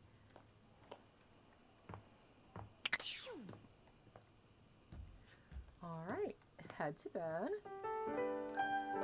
And then let's pull that up real quick. So, Florence, Shelley, Tina, Bev, Freddie, Miranda, Kopi, and Bathsheba. So Bathsheba is right here. Let's go ahead and start with her. It's you. Why are you mad at me? So, in the spirit of you teaching me to make friends, let me give you some friendly advice of my own. If you keep going the way you are now, you're gonna have a bad time. Oh, what is that with her eye? Is she secretly like a cyborg? Bathsheba lets the words hang in the air between the two of you. The air is so thick with tension. It's choking. That stuff with Barry was not my speed. Clearly. So let's make sure today we hang out with someone who rules, actually. Huh? All right, I love that you know your worth. I do! I'm priceless! Now, who should we practice on? Bathsheba looks around the room, scanning it in a thoughtful silence, until her gaze settles on the rubber ducky. Oh, this ought to be She interesting. doesn't even bother to wait for your input, walking swiftly to the duck with her arms wide. Oh! Rebby! Sheba! No, hey. Sup, you dirty bitch? Oh my god, you are too funny. You guys friends already? Rebby? Good to see you, friend. You'll be great at this. You're right. I'm so much nicer now and stuff. And Gar says, oh, bad idea. I don't know. Seems like maybe they have something in We're common. going around practicing my people skills. Tough ducking shit without any actual people to practice on. I know, right? Plus, I'm good at talking and making friends. Bullshit. Yeah, sure. That's why I'm the only one you talk to. No, you're the only one I talk to because you're the only one hilarious enough to keep my attention. Nah, true. But also, everyone else hates your guts. Damn. They do not! Oh, God! You absolute bitch! I don't understand the basis of this friendship. Do you guys actually like each other or not? I question how helpful this is going to be. I mean, this is kind of like Kurt and Rod, but more catty. I question how you're functioning with such a tiny brain, but we can't get all our questions answered, can we? You know? Go easy, Rebby. They just want to help. Rebby and I are champion shit talkers. Oh, okay. We're going to hook you up with Jean-Luc. I asked them once for gossip, and they just went down the line, destroying everyone in this house. Including you, by the way. Rebel points a wing at you. Oh, I went in on you for a good 45 minutes. I didn't realize that was you back then. Oh, my God. But we just met. Was that before we became friends? Yeah, was that before we became friends? Oh, no. This was recent. Can't let the shit-talking muscles get weak. It's rich, by the way, that you tell Sheba she's no good at social shit. When your best friend and only lay is your right ducking hand. Hey, I'll have you know, I've been getting laid quite a bit recently. I actually think they could make good friends. They do seem like the type that would be kind of fun to hang out with, to be honest. You're so lonely you started chasing tail in your own house. Fair. Who the duck are you to teach anyone anything? I mean, I know some things. Who the fuck are you swearing at, you rubber-coated edgelord? I don't have to... You know what? Let's go with that one. That seems to be like the kind of thing they'd respect. Who the fuck are you swearing at, you rubber-coated edgelord? Get stuffed, you miserable fucking meatbag. Only one that gets to dunk on Sheba is me, you dickbag. She doesn't need advice from a cuck like you anyway. Oh, Rebby. Oh my goodness. Alright, I'm going to concede for now, but you better come ready next time. I'm just going to leave you two at it. If Rebel is your only friend, if Rebel is your only friend, things are starting to make sense. Kind of a catty bit hyper friendship who diss others, right? What the rubber yellow duck is that supposed to mean? Nothing. Now, tell me who's embarrassed themselves this week. You can hear Bathsheba and Rebel's laughter echoing through the bathroom as you walk away. A win in only the most technical sense. But tomorrow's another day. So yeah, I don't know how I feel about actually legitimately hanging out with those two. On one hand, maybe they'd be fun. On the other hand, I might get 2 minutes in and be ready to gouge at my eyes with a spoon. The gymnasium. Do you enjoy coming here? I'm beginning to. I always am eager to see you strengthen yourself. Oh. If you're looking to meet some new faces, I could tell you about them. Sure. Who's here? You'll find Stepford, Christoph, and Dunk more than anyone here. Okay. What can I do for you?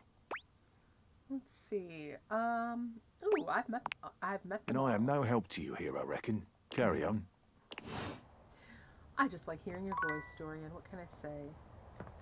Alright, so let's see. We know Shelly and Bev will give us charm points.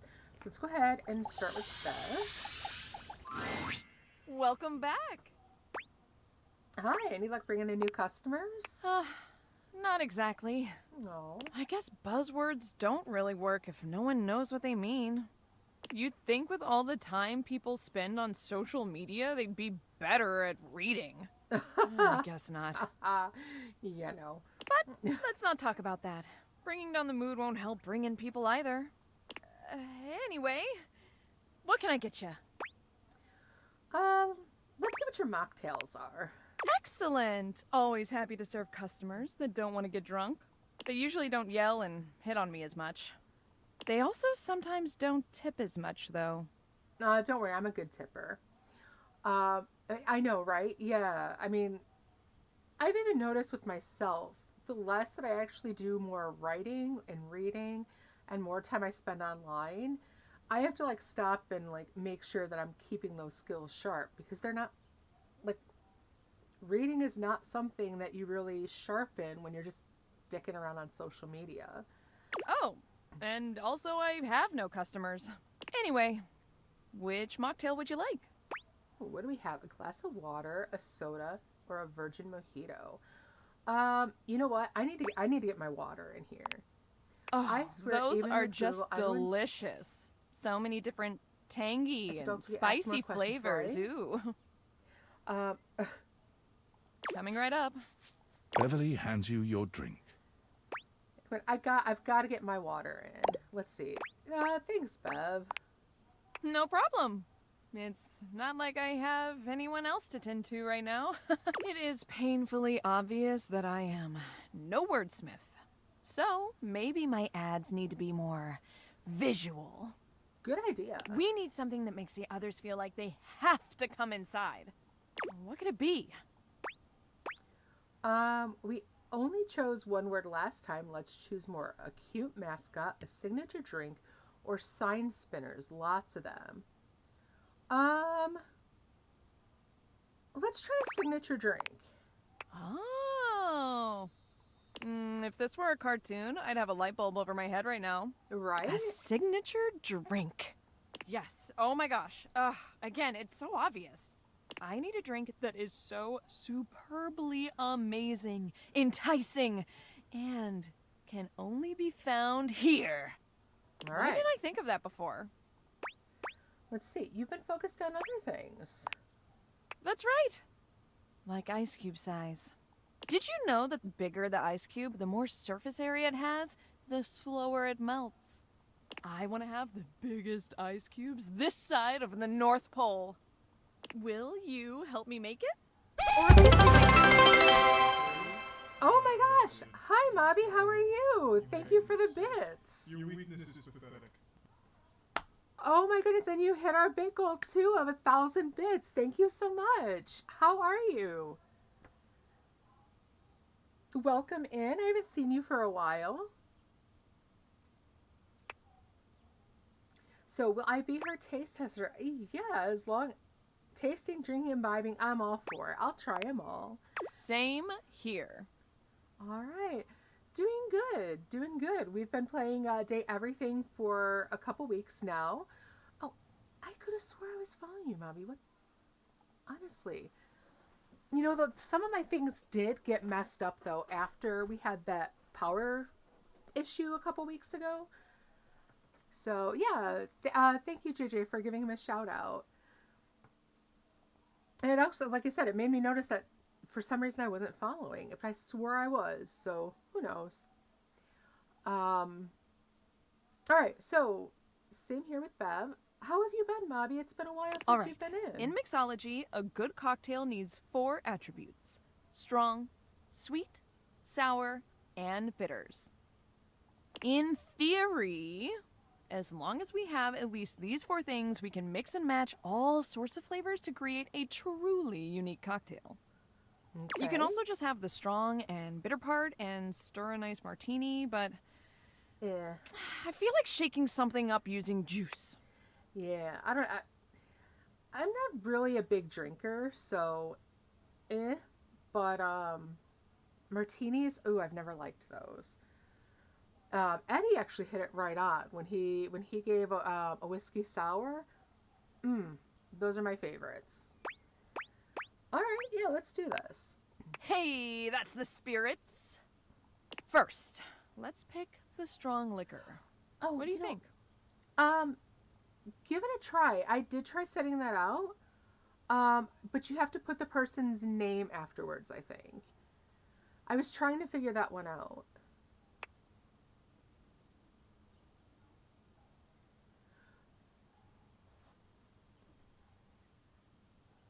But yeah, I had a lot of technical issues after that storm a couple weeks ago when our power went out, and then yeah. So if something like that, you know, like the not following, please let me know. Let's see. Is it just...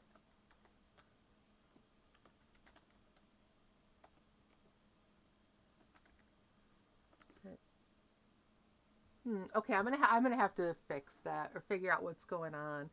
I've been trying to like add more and more stuff, but I think I need to look up some tutorials.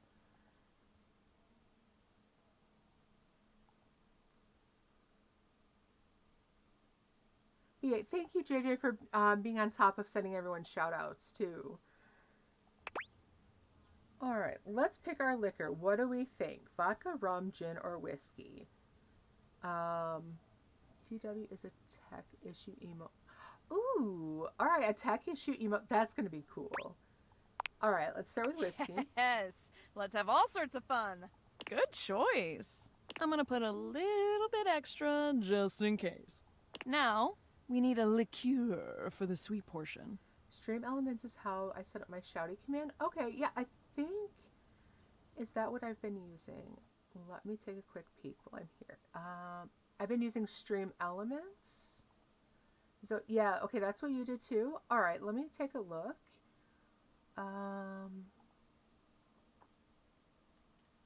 Let's see. If I go to... Okay, so there's the chatbot, chat commands. Custom. Oh, okay, I think...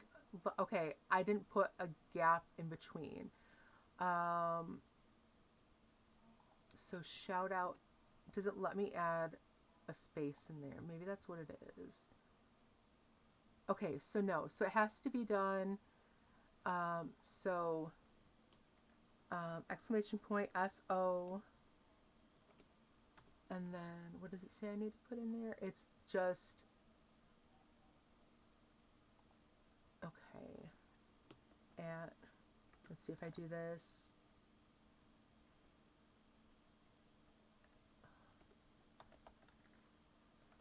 Does that work?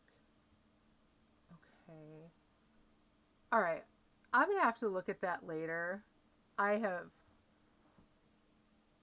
It should just be like the way you guys have done it, though, is just put SO and then it should work, right? All right, let's give that a try then. So I changed it to this. Mods can also add commands through chat as well. Okay. Okay, so, oh, but that won't, it didn't post the server. Okay. Hmm.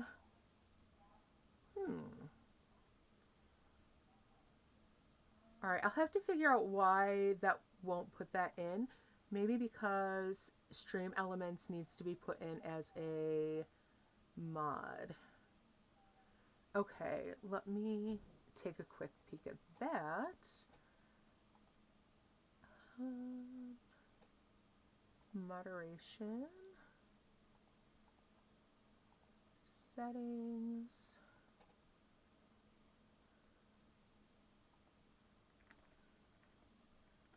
Stream elements. Aha, that might work then. Let's try that. Ah, there we go.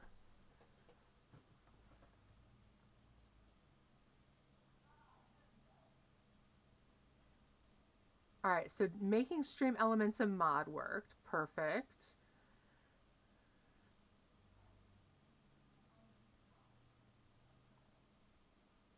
And then, so yeah, let's see now if I do,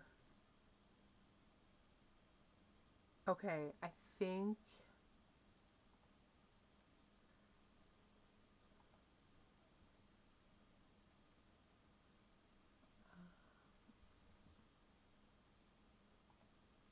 all right, so for those of you who use just the exclamation SO, what do you put afterwards, like for the response?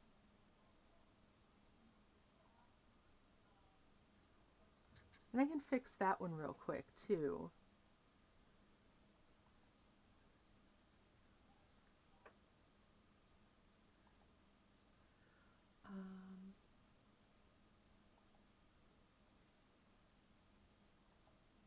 Okay. Do I have to somehow add you as a mod in my stream elements as well? Settings.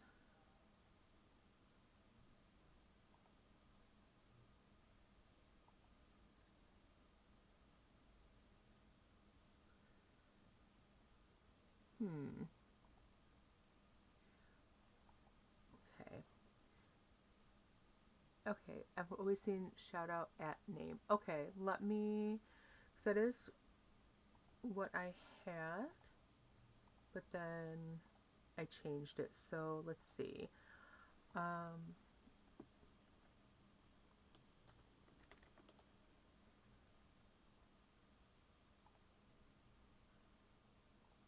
Okay, let's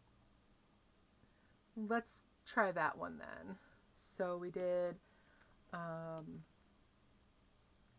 there we go. Okay.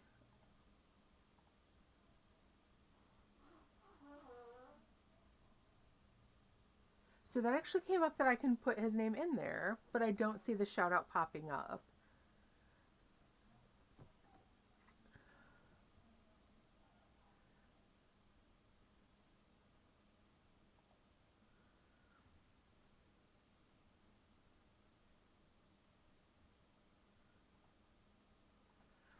Okay, well, we can always keep messing with this. All right, so we need a liqueur for the sweet portion. So okay, so what is a liqueur? Liqueurs are usually made with a sweetener in addition to a small portion of alcohol. You can drink them on their own, but they're typically used in small quantity to add a little extra syrupy mouthfeel and some nice body, as well as some flavoring. Okay. What should we use? Orange liqueur, simple syrup, elderflower liqueur, or berry liqueur. So let's see. Let's go with berry. Very nice. This is coming along great. All right.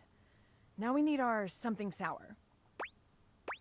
All right, lemon juice, lime juice, orange juice, or sour cherry juice. Let's go with some lemon. The workhorse of cocktails. It's in everything. The alcohol was whiskey. So we have whiskey with a berry liqueur and lemon juice. Almost done. Now we need bitters. Okay, what are bitters? These are highly concentrated, highly alcoholic little bottles that pack a huge bitter flavor in a small package. Ew, Just a couple of dashes is That's good the way I enough for feel too, everything you Robbie. need. Cherry tends to be a very hit or miss flavor, and I like cherries by itself, but most things cherry flavored, yeah, I agree, ew. Anarchy would be proud. Oh, good. All right, so what They kind were of first bitters made do as we want? medicine, and let me tell you, if you drink them by themselves, you do feel a little better. Well, if it's concentrated alcohol, yeah, you will. Though it's probably because of the insanely high alcohol content. Exactly. Which one should we pick? Let's see. A classic one with the trademark name, anise, chocolate, or celery. Ooh, okay. Let's see. Anise is a bit more like black licorice. Chocolate. So, chocolate, whiskey, berry, and in fact, he's drinking whiskey right now. Nice. Let's go with a little bit of chocolate with that. So, like, almost like a chocolate berry and whiskey with lemon juice. Chocolate! Yes. Now, what about a little finishing touch to it? Set that shit on fire, sugar around the rim, pour in edible glitter, a simple lemon peel will do. Okay, thanks for the lurk, Mobby. Set that shit on fire. Are you kidding me? Hell yeah. All right. Always impressive, provided the customer is looking at you while you do it. Whiskey, cherry, lemon, chocolate. Actually, no, whiskey, it wasn't cherry. It was whiskey, berry, lemon, chocolate. And we set it on fire. What's not to love? Yes, Mommy, don't forget to look at the new emotes. JJ did a fantastic creation is job on born. those. What should we call it? A throat burner, a beautiful Bella, a fruity cutie, or a sweet old Jack. Let's call it throat burner. Yep. Sounds about right with the amount of extra booze I put in this one. Right? I love it. It's got that dazzle we need. All right, let me mix this baby. Beverly sets to work shaking up your beverage, pouring it into a glass, and pushing it across the counter towards you. Yeah. Okay. Moment of truth. Drink it down and tell me what you think. Be honest. All right, drink it all. Let's go. Well, Perhaps that wasn't the best idea. Your vision tunnels, and you feel yourself beginning to wobble. Are you kidding? If my vision tunneled and I'm wobbling, of course that's a great idea. I just helped her make something that's, you get the customers in the door and then they don't leave because you're drunk. Then you make whoa, hold. Are you okay?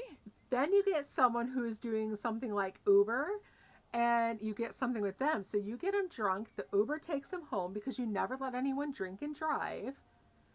Talk about a racket. Bobby Pin would love it. Whoa. Oh, man. You're not sure how long you've been out, but you wake up to Beverly looking down at you with deep concern. She helps you to your feet. Hey, buddy. How do you feel? Ooh, I guess I put a bit too much liquor. Way too much. I'm sorry. I was just so nervous about you not liking it. Because, I mean, if this doesn't work, I might as well call it quits for real this time. I figured if it gets people so drunk they couldn't tell the difference between good and bad, it would work out. That was stupid. Okay, maybe So, you think I'm stupid, huh? She laughs bitterly. I think I'm stupid. A big, stupid failure. Beverly covers her face with her hands. You're not big, you're not dumb, you're not a failure. You are all of those things. Yeah, you're not dumb and you're not a failure. I truly am, though. I am all the bad things and more. I try to be bubbly and fun like soda, but I just fall flat. Like flat soda.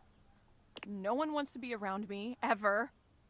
Just the right drink for an alcoholic, right, JJ? But drinks are literally everything I am. I am lost without the tipsy tumbler. What do you do when no one likes the thing that makes you, you? You find the ones who do. I thought the customer was supposed to whine to the bartender, not the other way around. Yeah, you find the ones who do. Beverly sniffles, rubbing at her eyes. You be yourself. If other people don't like it, screw them. You really think there's anyone out there that would like a watered-down floozy like me? Oh, please. Sure, I mean, I do. Only one way to find out. Keep trying. I mean, yeah. Oh, why am I turning red? I'm not the one who drank that monstrosity. Okay. I'm gonna spend some more time tinkering with this specialty cocktail thing. It's not gonna mix itself, after all. All right, so here's a funny story. And my mom likes to tell this one, but I actually like to tell this one too because it's pretty damn funny. So I'm not someone who likes to get drunk. I'll have like a glass of wine or a drink here and there, but never really get more than tipsy. One of the only times I have been drunk, though, it was, we had like a little bit of a St. Patty's Day party, and we were all drinking, and it was basically just, the whole point was to get shit-faced. We were at home, it was a group of us, no one was going to be leaving the house, so it was, it was okay. Well, we drank shot after shot after shot, and at first there's actually a picture of me. I decided, to talk about drinking you under the table, and I put a napkin on my head and got under the table to drink because I thought it was silly. But as we continued on through the night, at some point I had to go to the bathroom. I go in the bathroom, and apparently as I'm leaving, I start getting irritated at someone who keeps staring at me. They just won't stop staring. What are you looking at? Why are you looking at me like that? Well, my mom and Angaris are there, and they're like, what's going on? And they open the door. I'm getting ready to throw down with the mirror because I thought it was someone else looking back at me. I was that blitzed. And, I mean, it's still a pretty funny story. Fortunately, I mean, I wasn't terribly hungover or anything the next day. But yeah, I started to pick a fight with a mirror. And they're like, that's you. And I'm like, no, it's not. They're trying to pick a fight with me. They're staring at me like that. And now, I'm not like a mean drunk either. I'm a silly drunk. But I'm like, okay, what the hell? And they're like, well, that's Kat. Except they use my real name. And it's like, well, that's a dumb name. I'm like, yeah, it's short for Katarine. And it's like, that's even dumber. I'm like, what a dumb name. Who decided to name me that? And then I was like, me? I'm like, who are you? You're some strange lady. And so, yeah, she likes to tell that one about, basically the only time I've actually gotten drunk. Never again after that. That was definitely a great story to tell, great party story. But yeah, I have never actually gotten drunk after that. No more than tipsy. Because hearing that as an after story, it was funny because no one got hurt and, nothing happened. But that is definitely not something I'd ever want to repeat. But yeah, why was I arguing with my reflection? Apparently I thought the person in the mirror was staring at me and giving me a look I didn't like. That was what it was. Why are you staring at me? Why do you keep looking at me? What are you looking for? And yeah, it was because I was looking in a mirror and I was looking at myself, and yeah, apparently I thought it was someone else who was watching me while I was in the bathroom. That was an interesting night. Yeah, never got drunk again after that. No more than a bit tipsy, a little bit of a buzz. Because yeah, that was probably not something that I'd actually want to ever relive. But it is a great story. So, I mean, I kind of get what Bev was going for.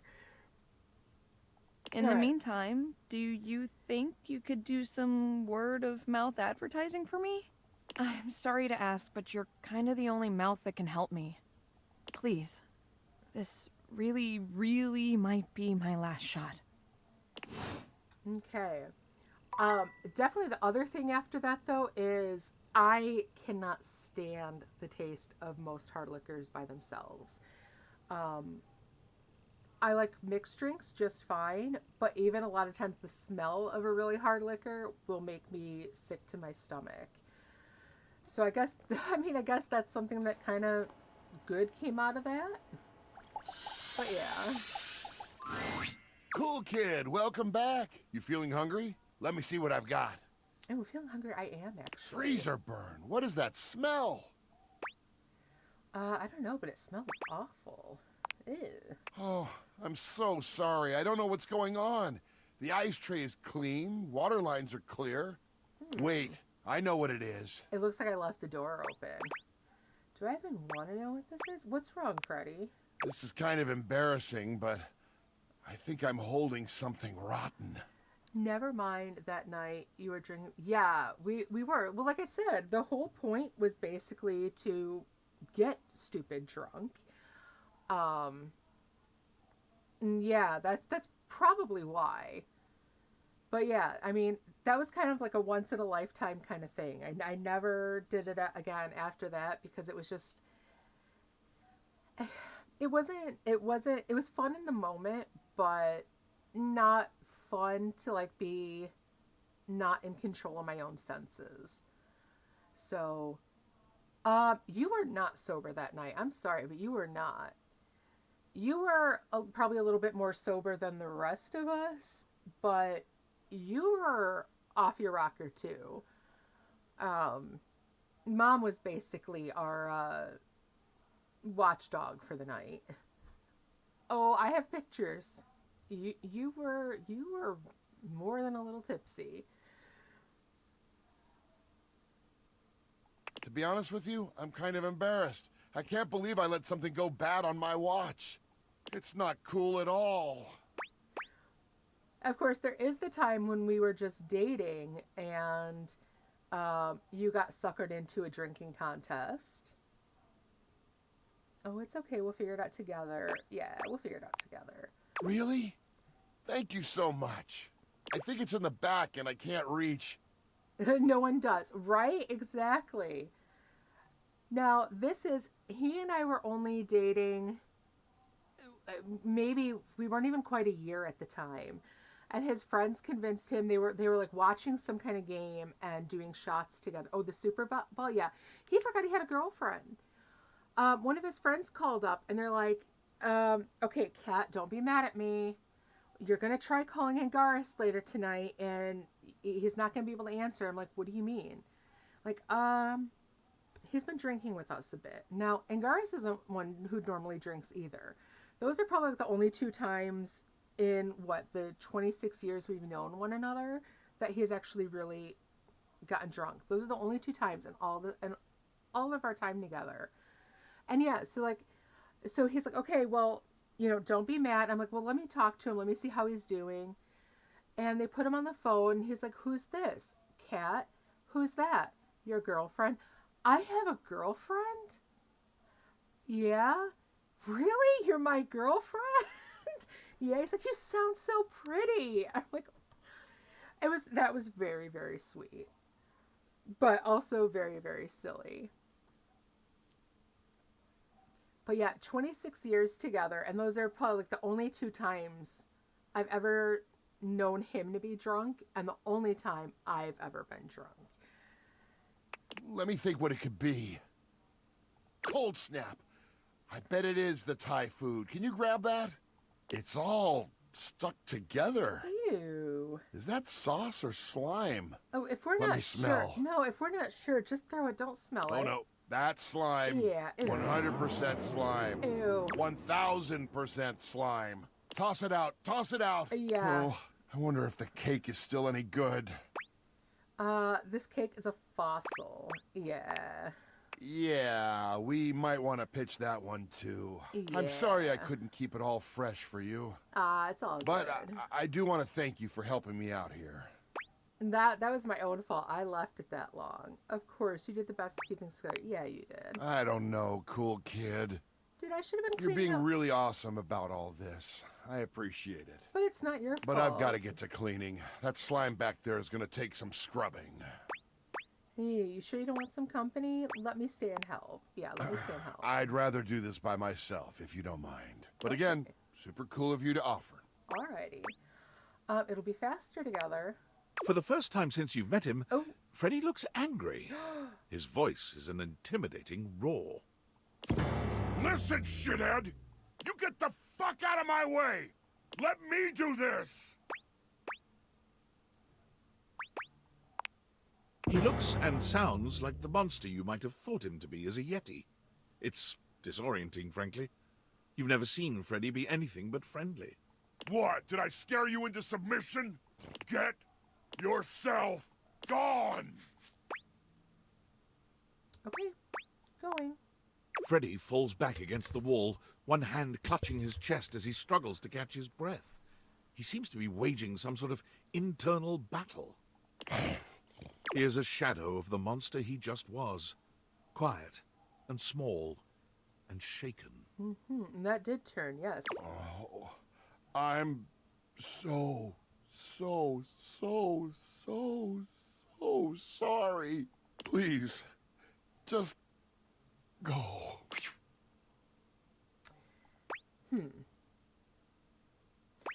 Wow. He is gone.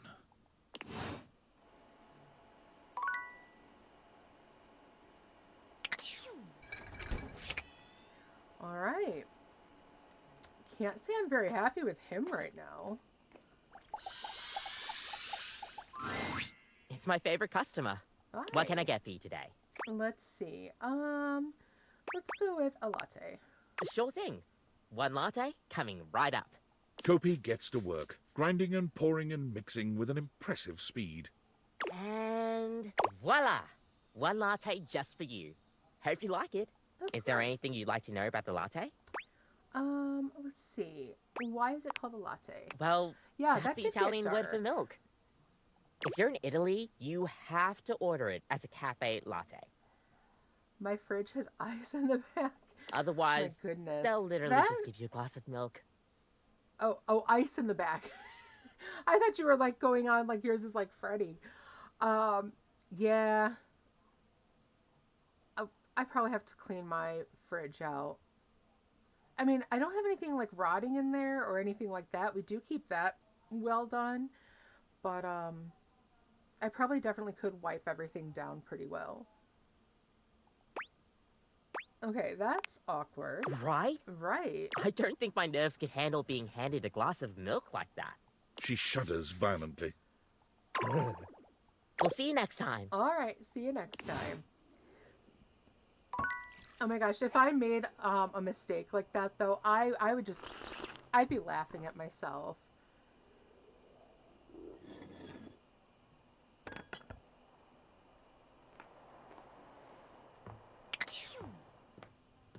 Alrighty, let's go ahead.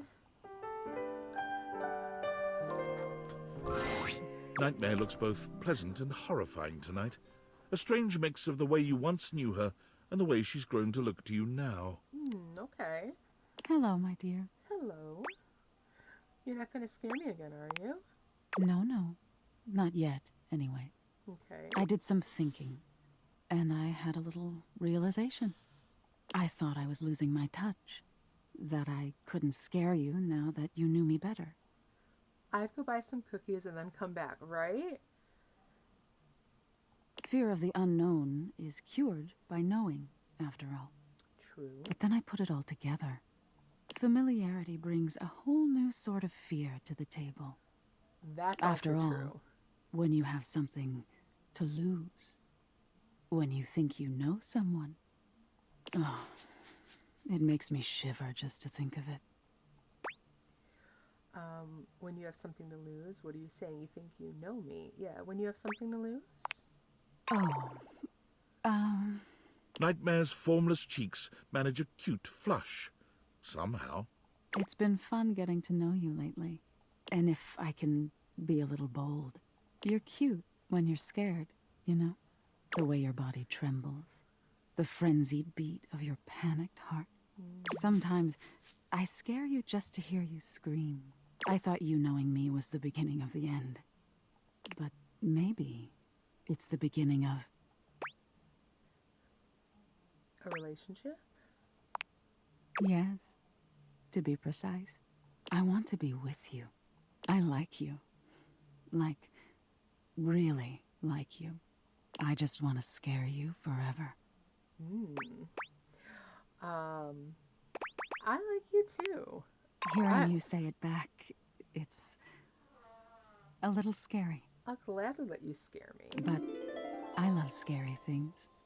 I can't see you every night, but when I do, I promise it's going to be special. Maybe I scare the daylights out of you. Or maybe I give you a little sprinkle of sweetness.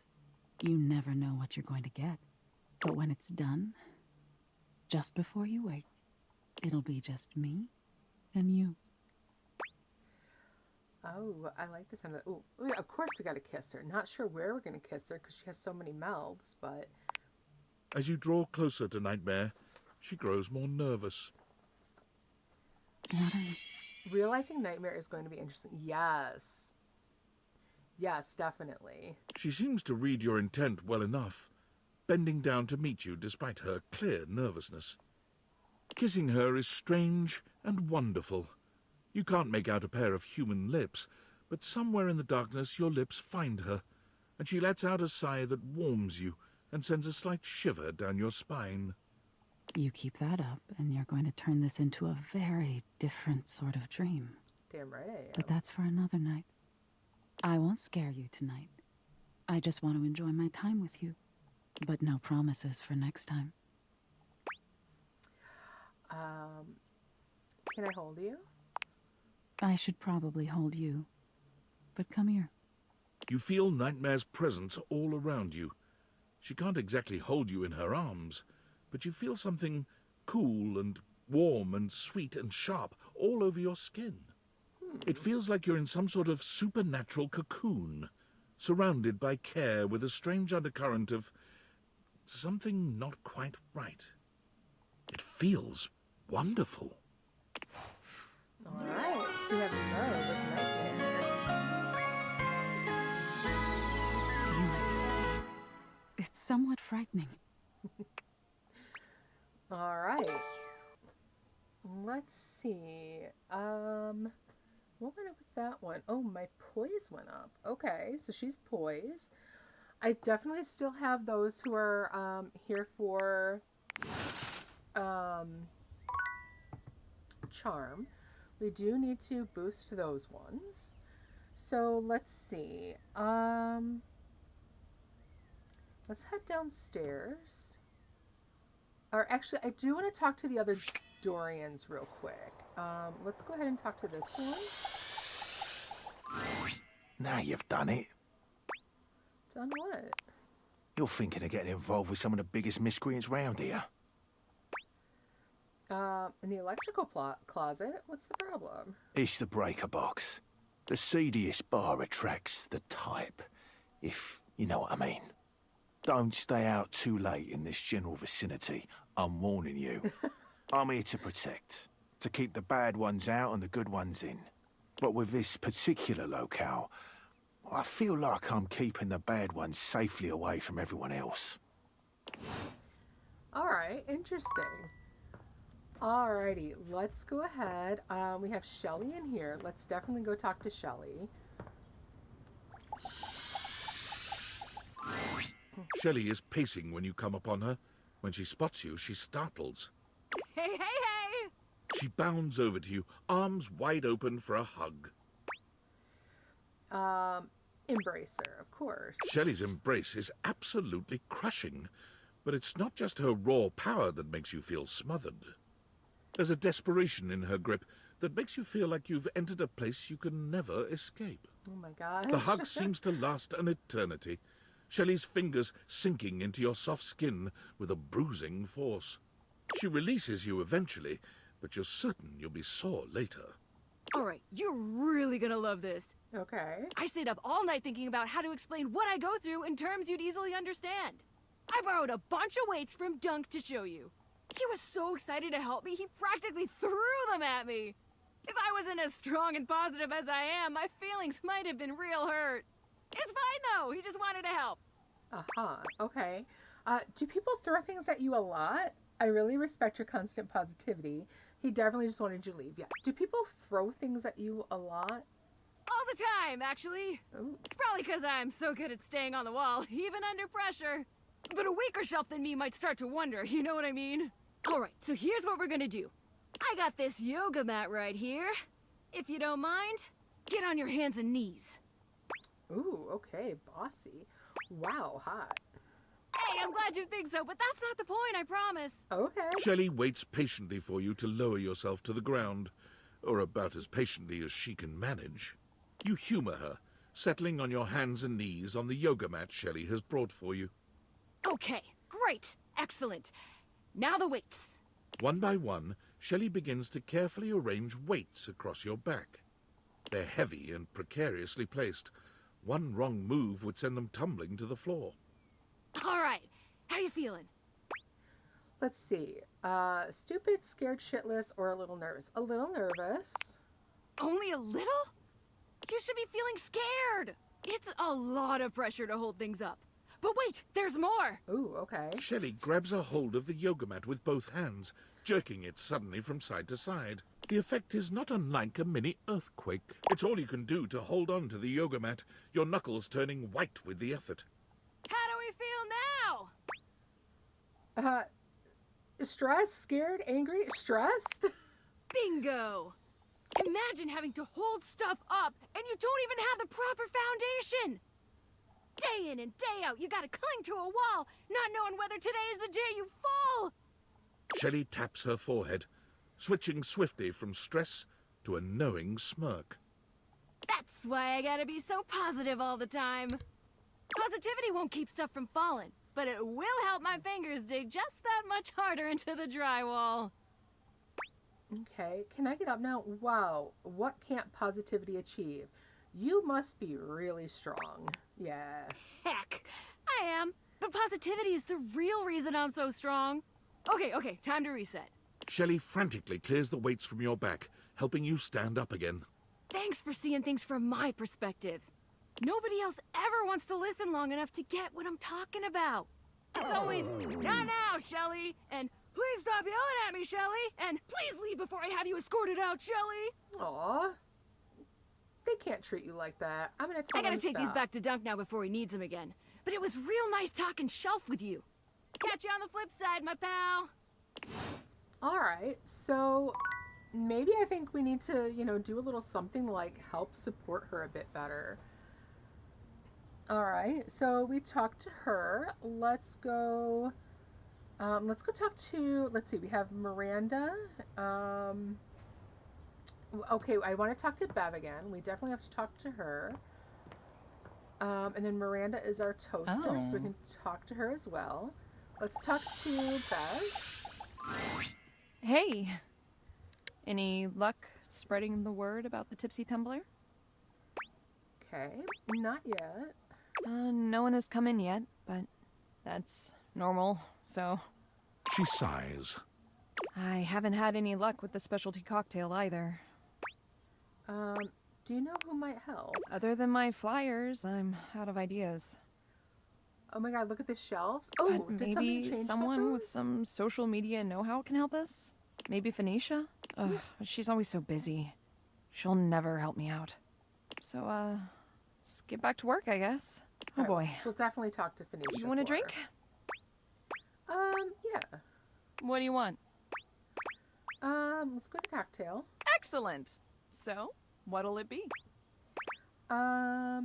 Let's go with the Ramos Gin Fizz. I've never had one of those. You know that drink takes 7 minutes for me to shake? Oh, hell. I'm charging extra. Anyway, coming right up. 7 minutes later. Damn. All right. Okay, let's go back and look at the shelves. Yeah, I saw this up here. That is really cool. And it's even making, yeah, it's even sparkling. Greetings to you, co-curator. Oh, that brings art up. I hope you don't mind.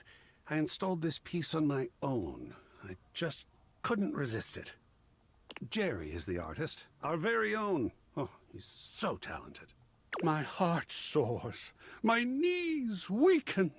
My raison d'etre has appeared at last. All right, ads are going to be starting, so we will pause so that ads can run. Oh, dear.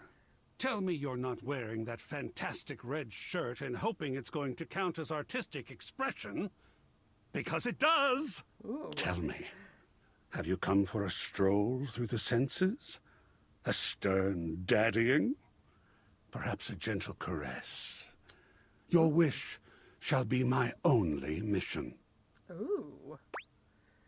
Let's stroll through the house and take in the beauty. Daddy me, that's a little weird. How about caresses, please? I will cherish you for as long as you are mine. All right, and there are ads going. So we have a couple minutes of ads, and then we'll come back from that. So things seem to be going pretty well with this so far, which is really good. I did think we'd get a lot more done today, but even though we didn't, Gigi, you did help me figure out how each one relates to the spec points. Thank you for that, because I swear, no, I wouldn't have thought of that at all. I would have just the whole connection just wouldn't have been made. So thank you for that. So let's see. I do think I'm going to give this a little bit longer. I'm going to go through a couple more, like maybe one more day, and then I'm going to have to take off. It is Sunday, and I do usually go to bed earlier on Sunday so I can be up with Angaris in the morning.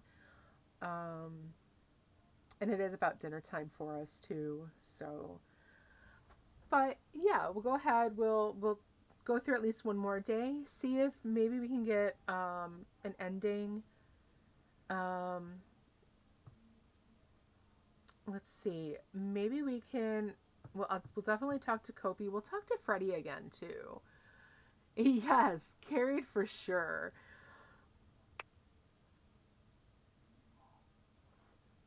So yeah, but that's good. We've actually got a handful of endings today, so that's good. And then we've met one more, but we have a couple that we haven't met yet. And we shall, kind of work through that then on plus one realization. We realized Lucinda today. So yeah, not bad at all.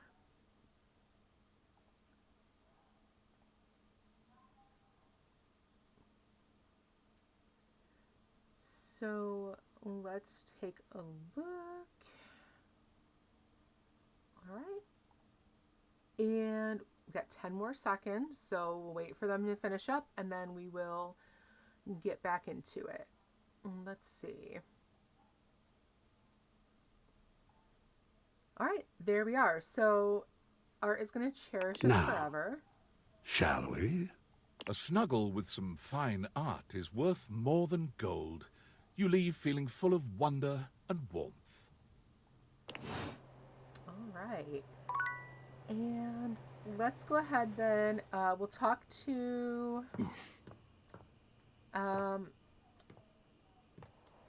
we'll talk to Freddy before bed. Let's see if he's feeling any better. That's actually good. It's supposed to be streaming 2 in 5 minutes. Oh, perfect. Yeah, we can absolutely rate her. Let's see. Hey, Freddy. Freddy, cool kid here. What's wrong with him? Is it something I did? Oh, yeah. Is it something I did? It's hard to say. Usually Freddy keeps everyone in the kitchen on their toes with his puns. But since the last time you spoke to him, I can't even get him to crack a joke. He's giving us all the cold shoulder. Oh, drat. Bad pun myself. Perhaps I'm taking his place. You have to talk to him. Get him to open up again. All right. He won't even look at me. How am I supposed to do that? He showed me who he really is. I'm done. Yeah, he won't even look at me. Come back at night. He's been keeping odd hours, so it might be worth catching him then. I have no idea what he's been doing, but I hear him up and about. Okay. And keep in mind, we've seen what he's capable of. It might not be pretty. All right. So let's get a little sleep in. We can check in with him again the next night.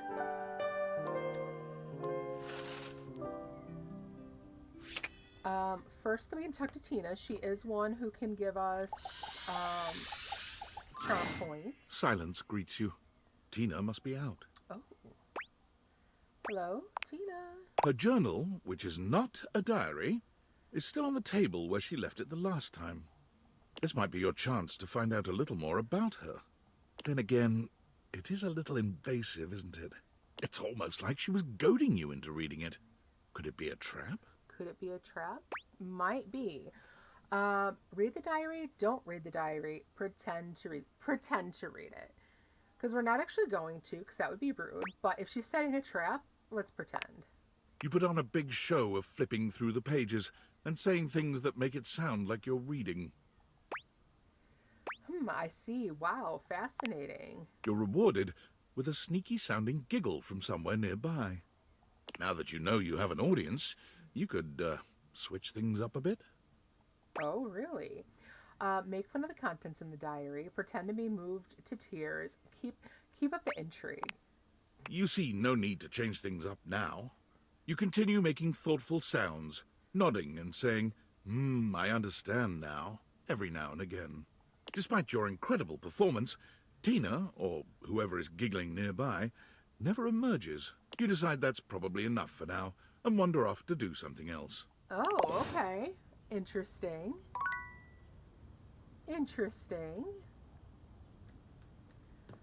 All right, let's go ahead. We'll talk to Bev. Actually, let's talk to Tina. We haven't talked to Miranda. Hey, back to hear me sing, huh? Yeah. I understand. I sing all the time, even when I'm alone, because damn, I am just so fun to listen to, so I sing to myself. I love it. Or is that why you're here? Maybe not. I could ask, I guess. Sometimes I forget that part. So, ¿qué pasó? I wanted to ask you more about your music. I actually wanted to toast something. I just like talking to you. Yeah, I want to ask you more about your music. I really? Por supuesto. What do you want to know?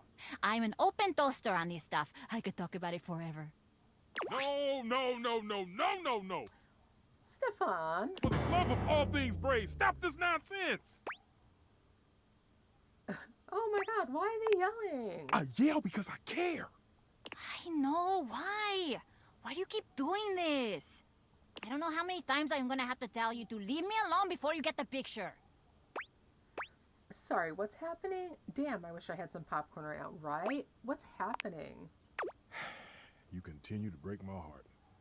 You, my darling, are a toaster. You are a fine appliance with a long and prestigious history. Why do you insist on denigrating your lineage? Sullying your ancestral heating elements with this string strumming? Tell me, what must I do to bring you back to your true self? Sounding a bit like Friar over here now. I swear, if I wanted to live in a telenovela, I'd move into the living room with Telly. Somebody give me a call? I'm just down the hall. No. No. Right. Stefan, don't get me wrong. I'm really grateful for how much you seem to care about me. Also, please notice the generosity of spirit I'm displaying. That I'm assuming you care about me, and not that you're just a great big nosy Botinsky who can't keep his burners off of other folks' courts. Damn! I do Good care for about you more than anything. Well, not more than bechamel. But you and Bechamel are running a very close race. But lay off. I am completely capable of deciding what I want to do with my time and my talents, and I'm really getting fed up with your constant do better, Miranda, do different, Miranda. No, just stop. Enough already. Listen to her, man. Guys, I don't mean to interrupt here, but I am here also. Yeah, tell him, Miranda. Yeah, tell him, Miranda. I will. He is I being have. over You there have in no Father idea. Angaris, indeed. Stefan, I love you and all, but even my new friend here thinks you're being a little overbearing. Que vaya. Music is a completely valid and awesome thing for me to spend my time on. I love it, and I'm sorry, but I do love it a lot more than making toast. Toast is just my day job. It's not what I love. It's fantastic for me to focus on what I love. My music. You do agree, right? 100%. Do what makes you happy. And I think making toast might be a better vocation. Okay, yeah, so she's a toaster, but yeah, let her be happy. Exactamente. If my toaster played me a song when I was toasting, I'd be happy. I see that once again I have taken my cake out of the oven too early. It remains soft, gooey on the inside, and inedible. Aw. Perhaps I should try again, and perhaps I shall accept that we'll never see knob to knob on this. Except that you're never going to see knob to knob. You know I love you anyway, right? Of course I do. And trust me, you're gonna love me even more when I write a song about you. Ah, yes. I'm sure I will. Well, goodbye then. Simmer on, my dear one. Aww. That's sweet. Alright, you're going to write a song about him? You're lucky to have someone who cares that much about you. You know what? I am going to go with the second one. I know that it might not necessarily be so appreciated, but yeah. I know. He gets under my panels, but that's family, I guess. And now, que vaya. I am very busy. Come back later, maybe. I might have more time when this burst of inspiration is out of my grates. Alright. Okay, that was fun. Let's go ahead and talk to Bev again. Hey.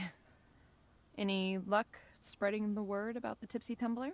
Oh, damn. Okay, I need to get on that then. No one has come in. She sighs. I haven't had any luck with the specialty cocktail either. Okay. Other than my flyer, but maybe Okay, yeah. someone, maybe Phoenicia? Ugh, she's always so busy. So, let's get back to work, I guess. Oh boy. As you pull away from Beverly, hey. Phoenicia She shows leans up in, nice. her voice a conspiratorial murmur. Listen, I'm not usually one to eavesdrop. Isn't that your favorite hobby? Okay, rude. Hit me with the bombastic side eye. My gossip is completely different. No side eye there. No side eye.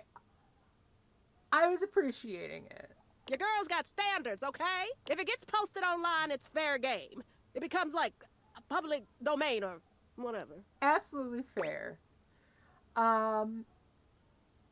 If you say so. You know what? If you're so against it, I can just keep all those helpful hints to myself from now on. No. I appreciate you, Phoenicia. What? No, I'm sorry. You're right. Please go ahead. Okay, shutting up. What were you saying? I'm shutting up. Mm-hmm. That's what I thought. Yeah. So, like I was saying, I overheard you and Beverly talking about the Tumblr, and I think I might be able to help. Yay. I mean, if there was a cute new spot with placebook-worthy specialty drinks and good lighting, and even I didn't know about it, she definitely needs it. What do we need to do? We gotta drag her advertising into the 21st century for starters. All it takes is a few well-framed shots of the decor, a lineup of the best stuff on the menu, and a little voiceover from a beloved internet personality. Instant FOMO. Line out the door. Guaranteed. Trust me. All right. Sounds good. She did mention something about a new drink, or maybe we could feature her. Yeah, maybe we could feature her new specialty drink. Ooh, that's perfect. What is it? She's TBD. Got any ideas? Well, it's gotta be something that really pops. It's all about that curated aesthetic. Okay. Ooh. Oh, okay. I've got this. I'll check back with her soon, though, because this is gonna blow up. All right. You got it. Bye. Bye. All right, let's go ahead. We will talk to Freddy. Let's hope he's willing to talk to us now anyway. Freddy is deep into a book of some kind when you find him. He looks up at you with a sad expression. Oh, hey, cool kid. Sorry, I can't talk. I'm pretty busy right now. What are you doing? I'm studying up on safe food temps. I think that maybe if I could adjust things to be perfect depending on what you give me. Because I have a job. It's a clear job, and I love it, and I'm good at it. At least, I'm supposed to be good at it. It's not your fault any of that food went bad. I know what it's like to mess up, but you've got to move on. It's not your fault that that food went bad. I keep trying to tell myself that, but I'm struggling to believe it. I could have hurt you. Don't you realize that? What I do is important to me, mostly because it helps to protect you.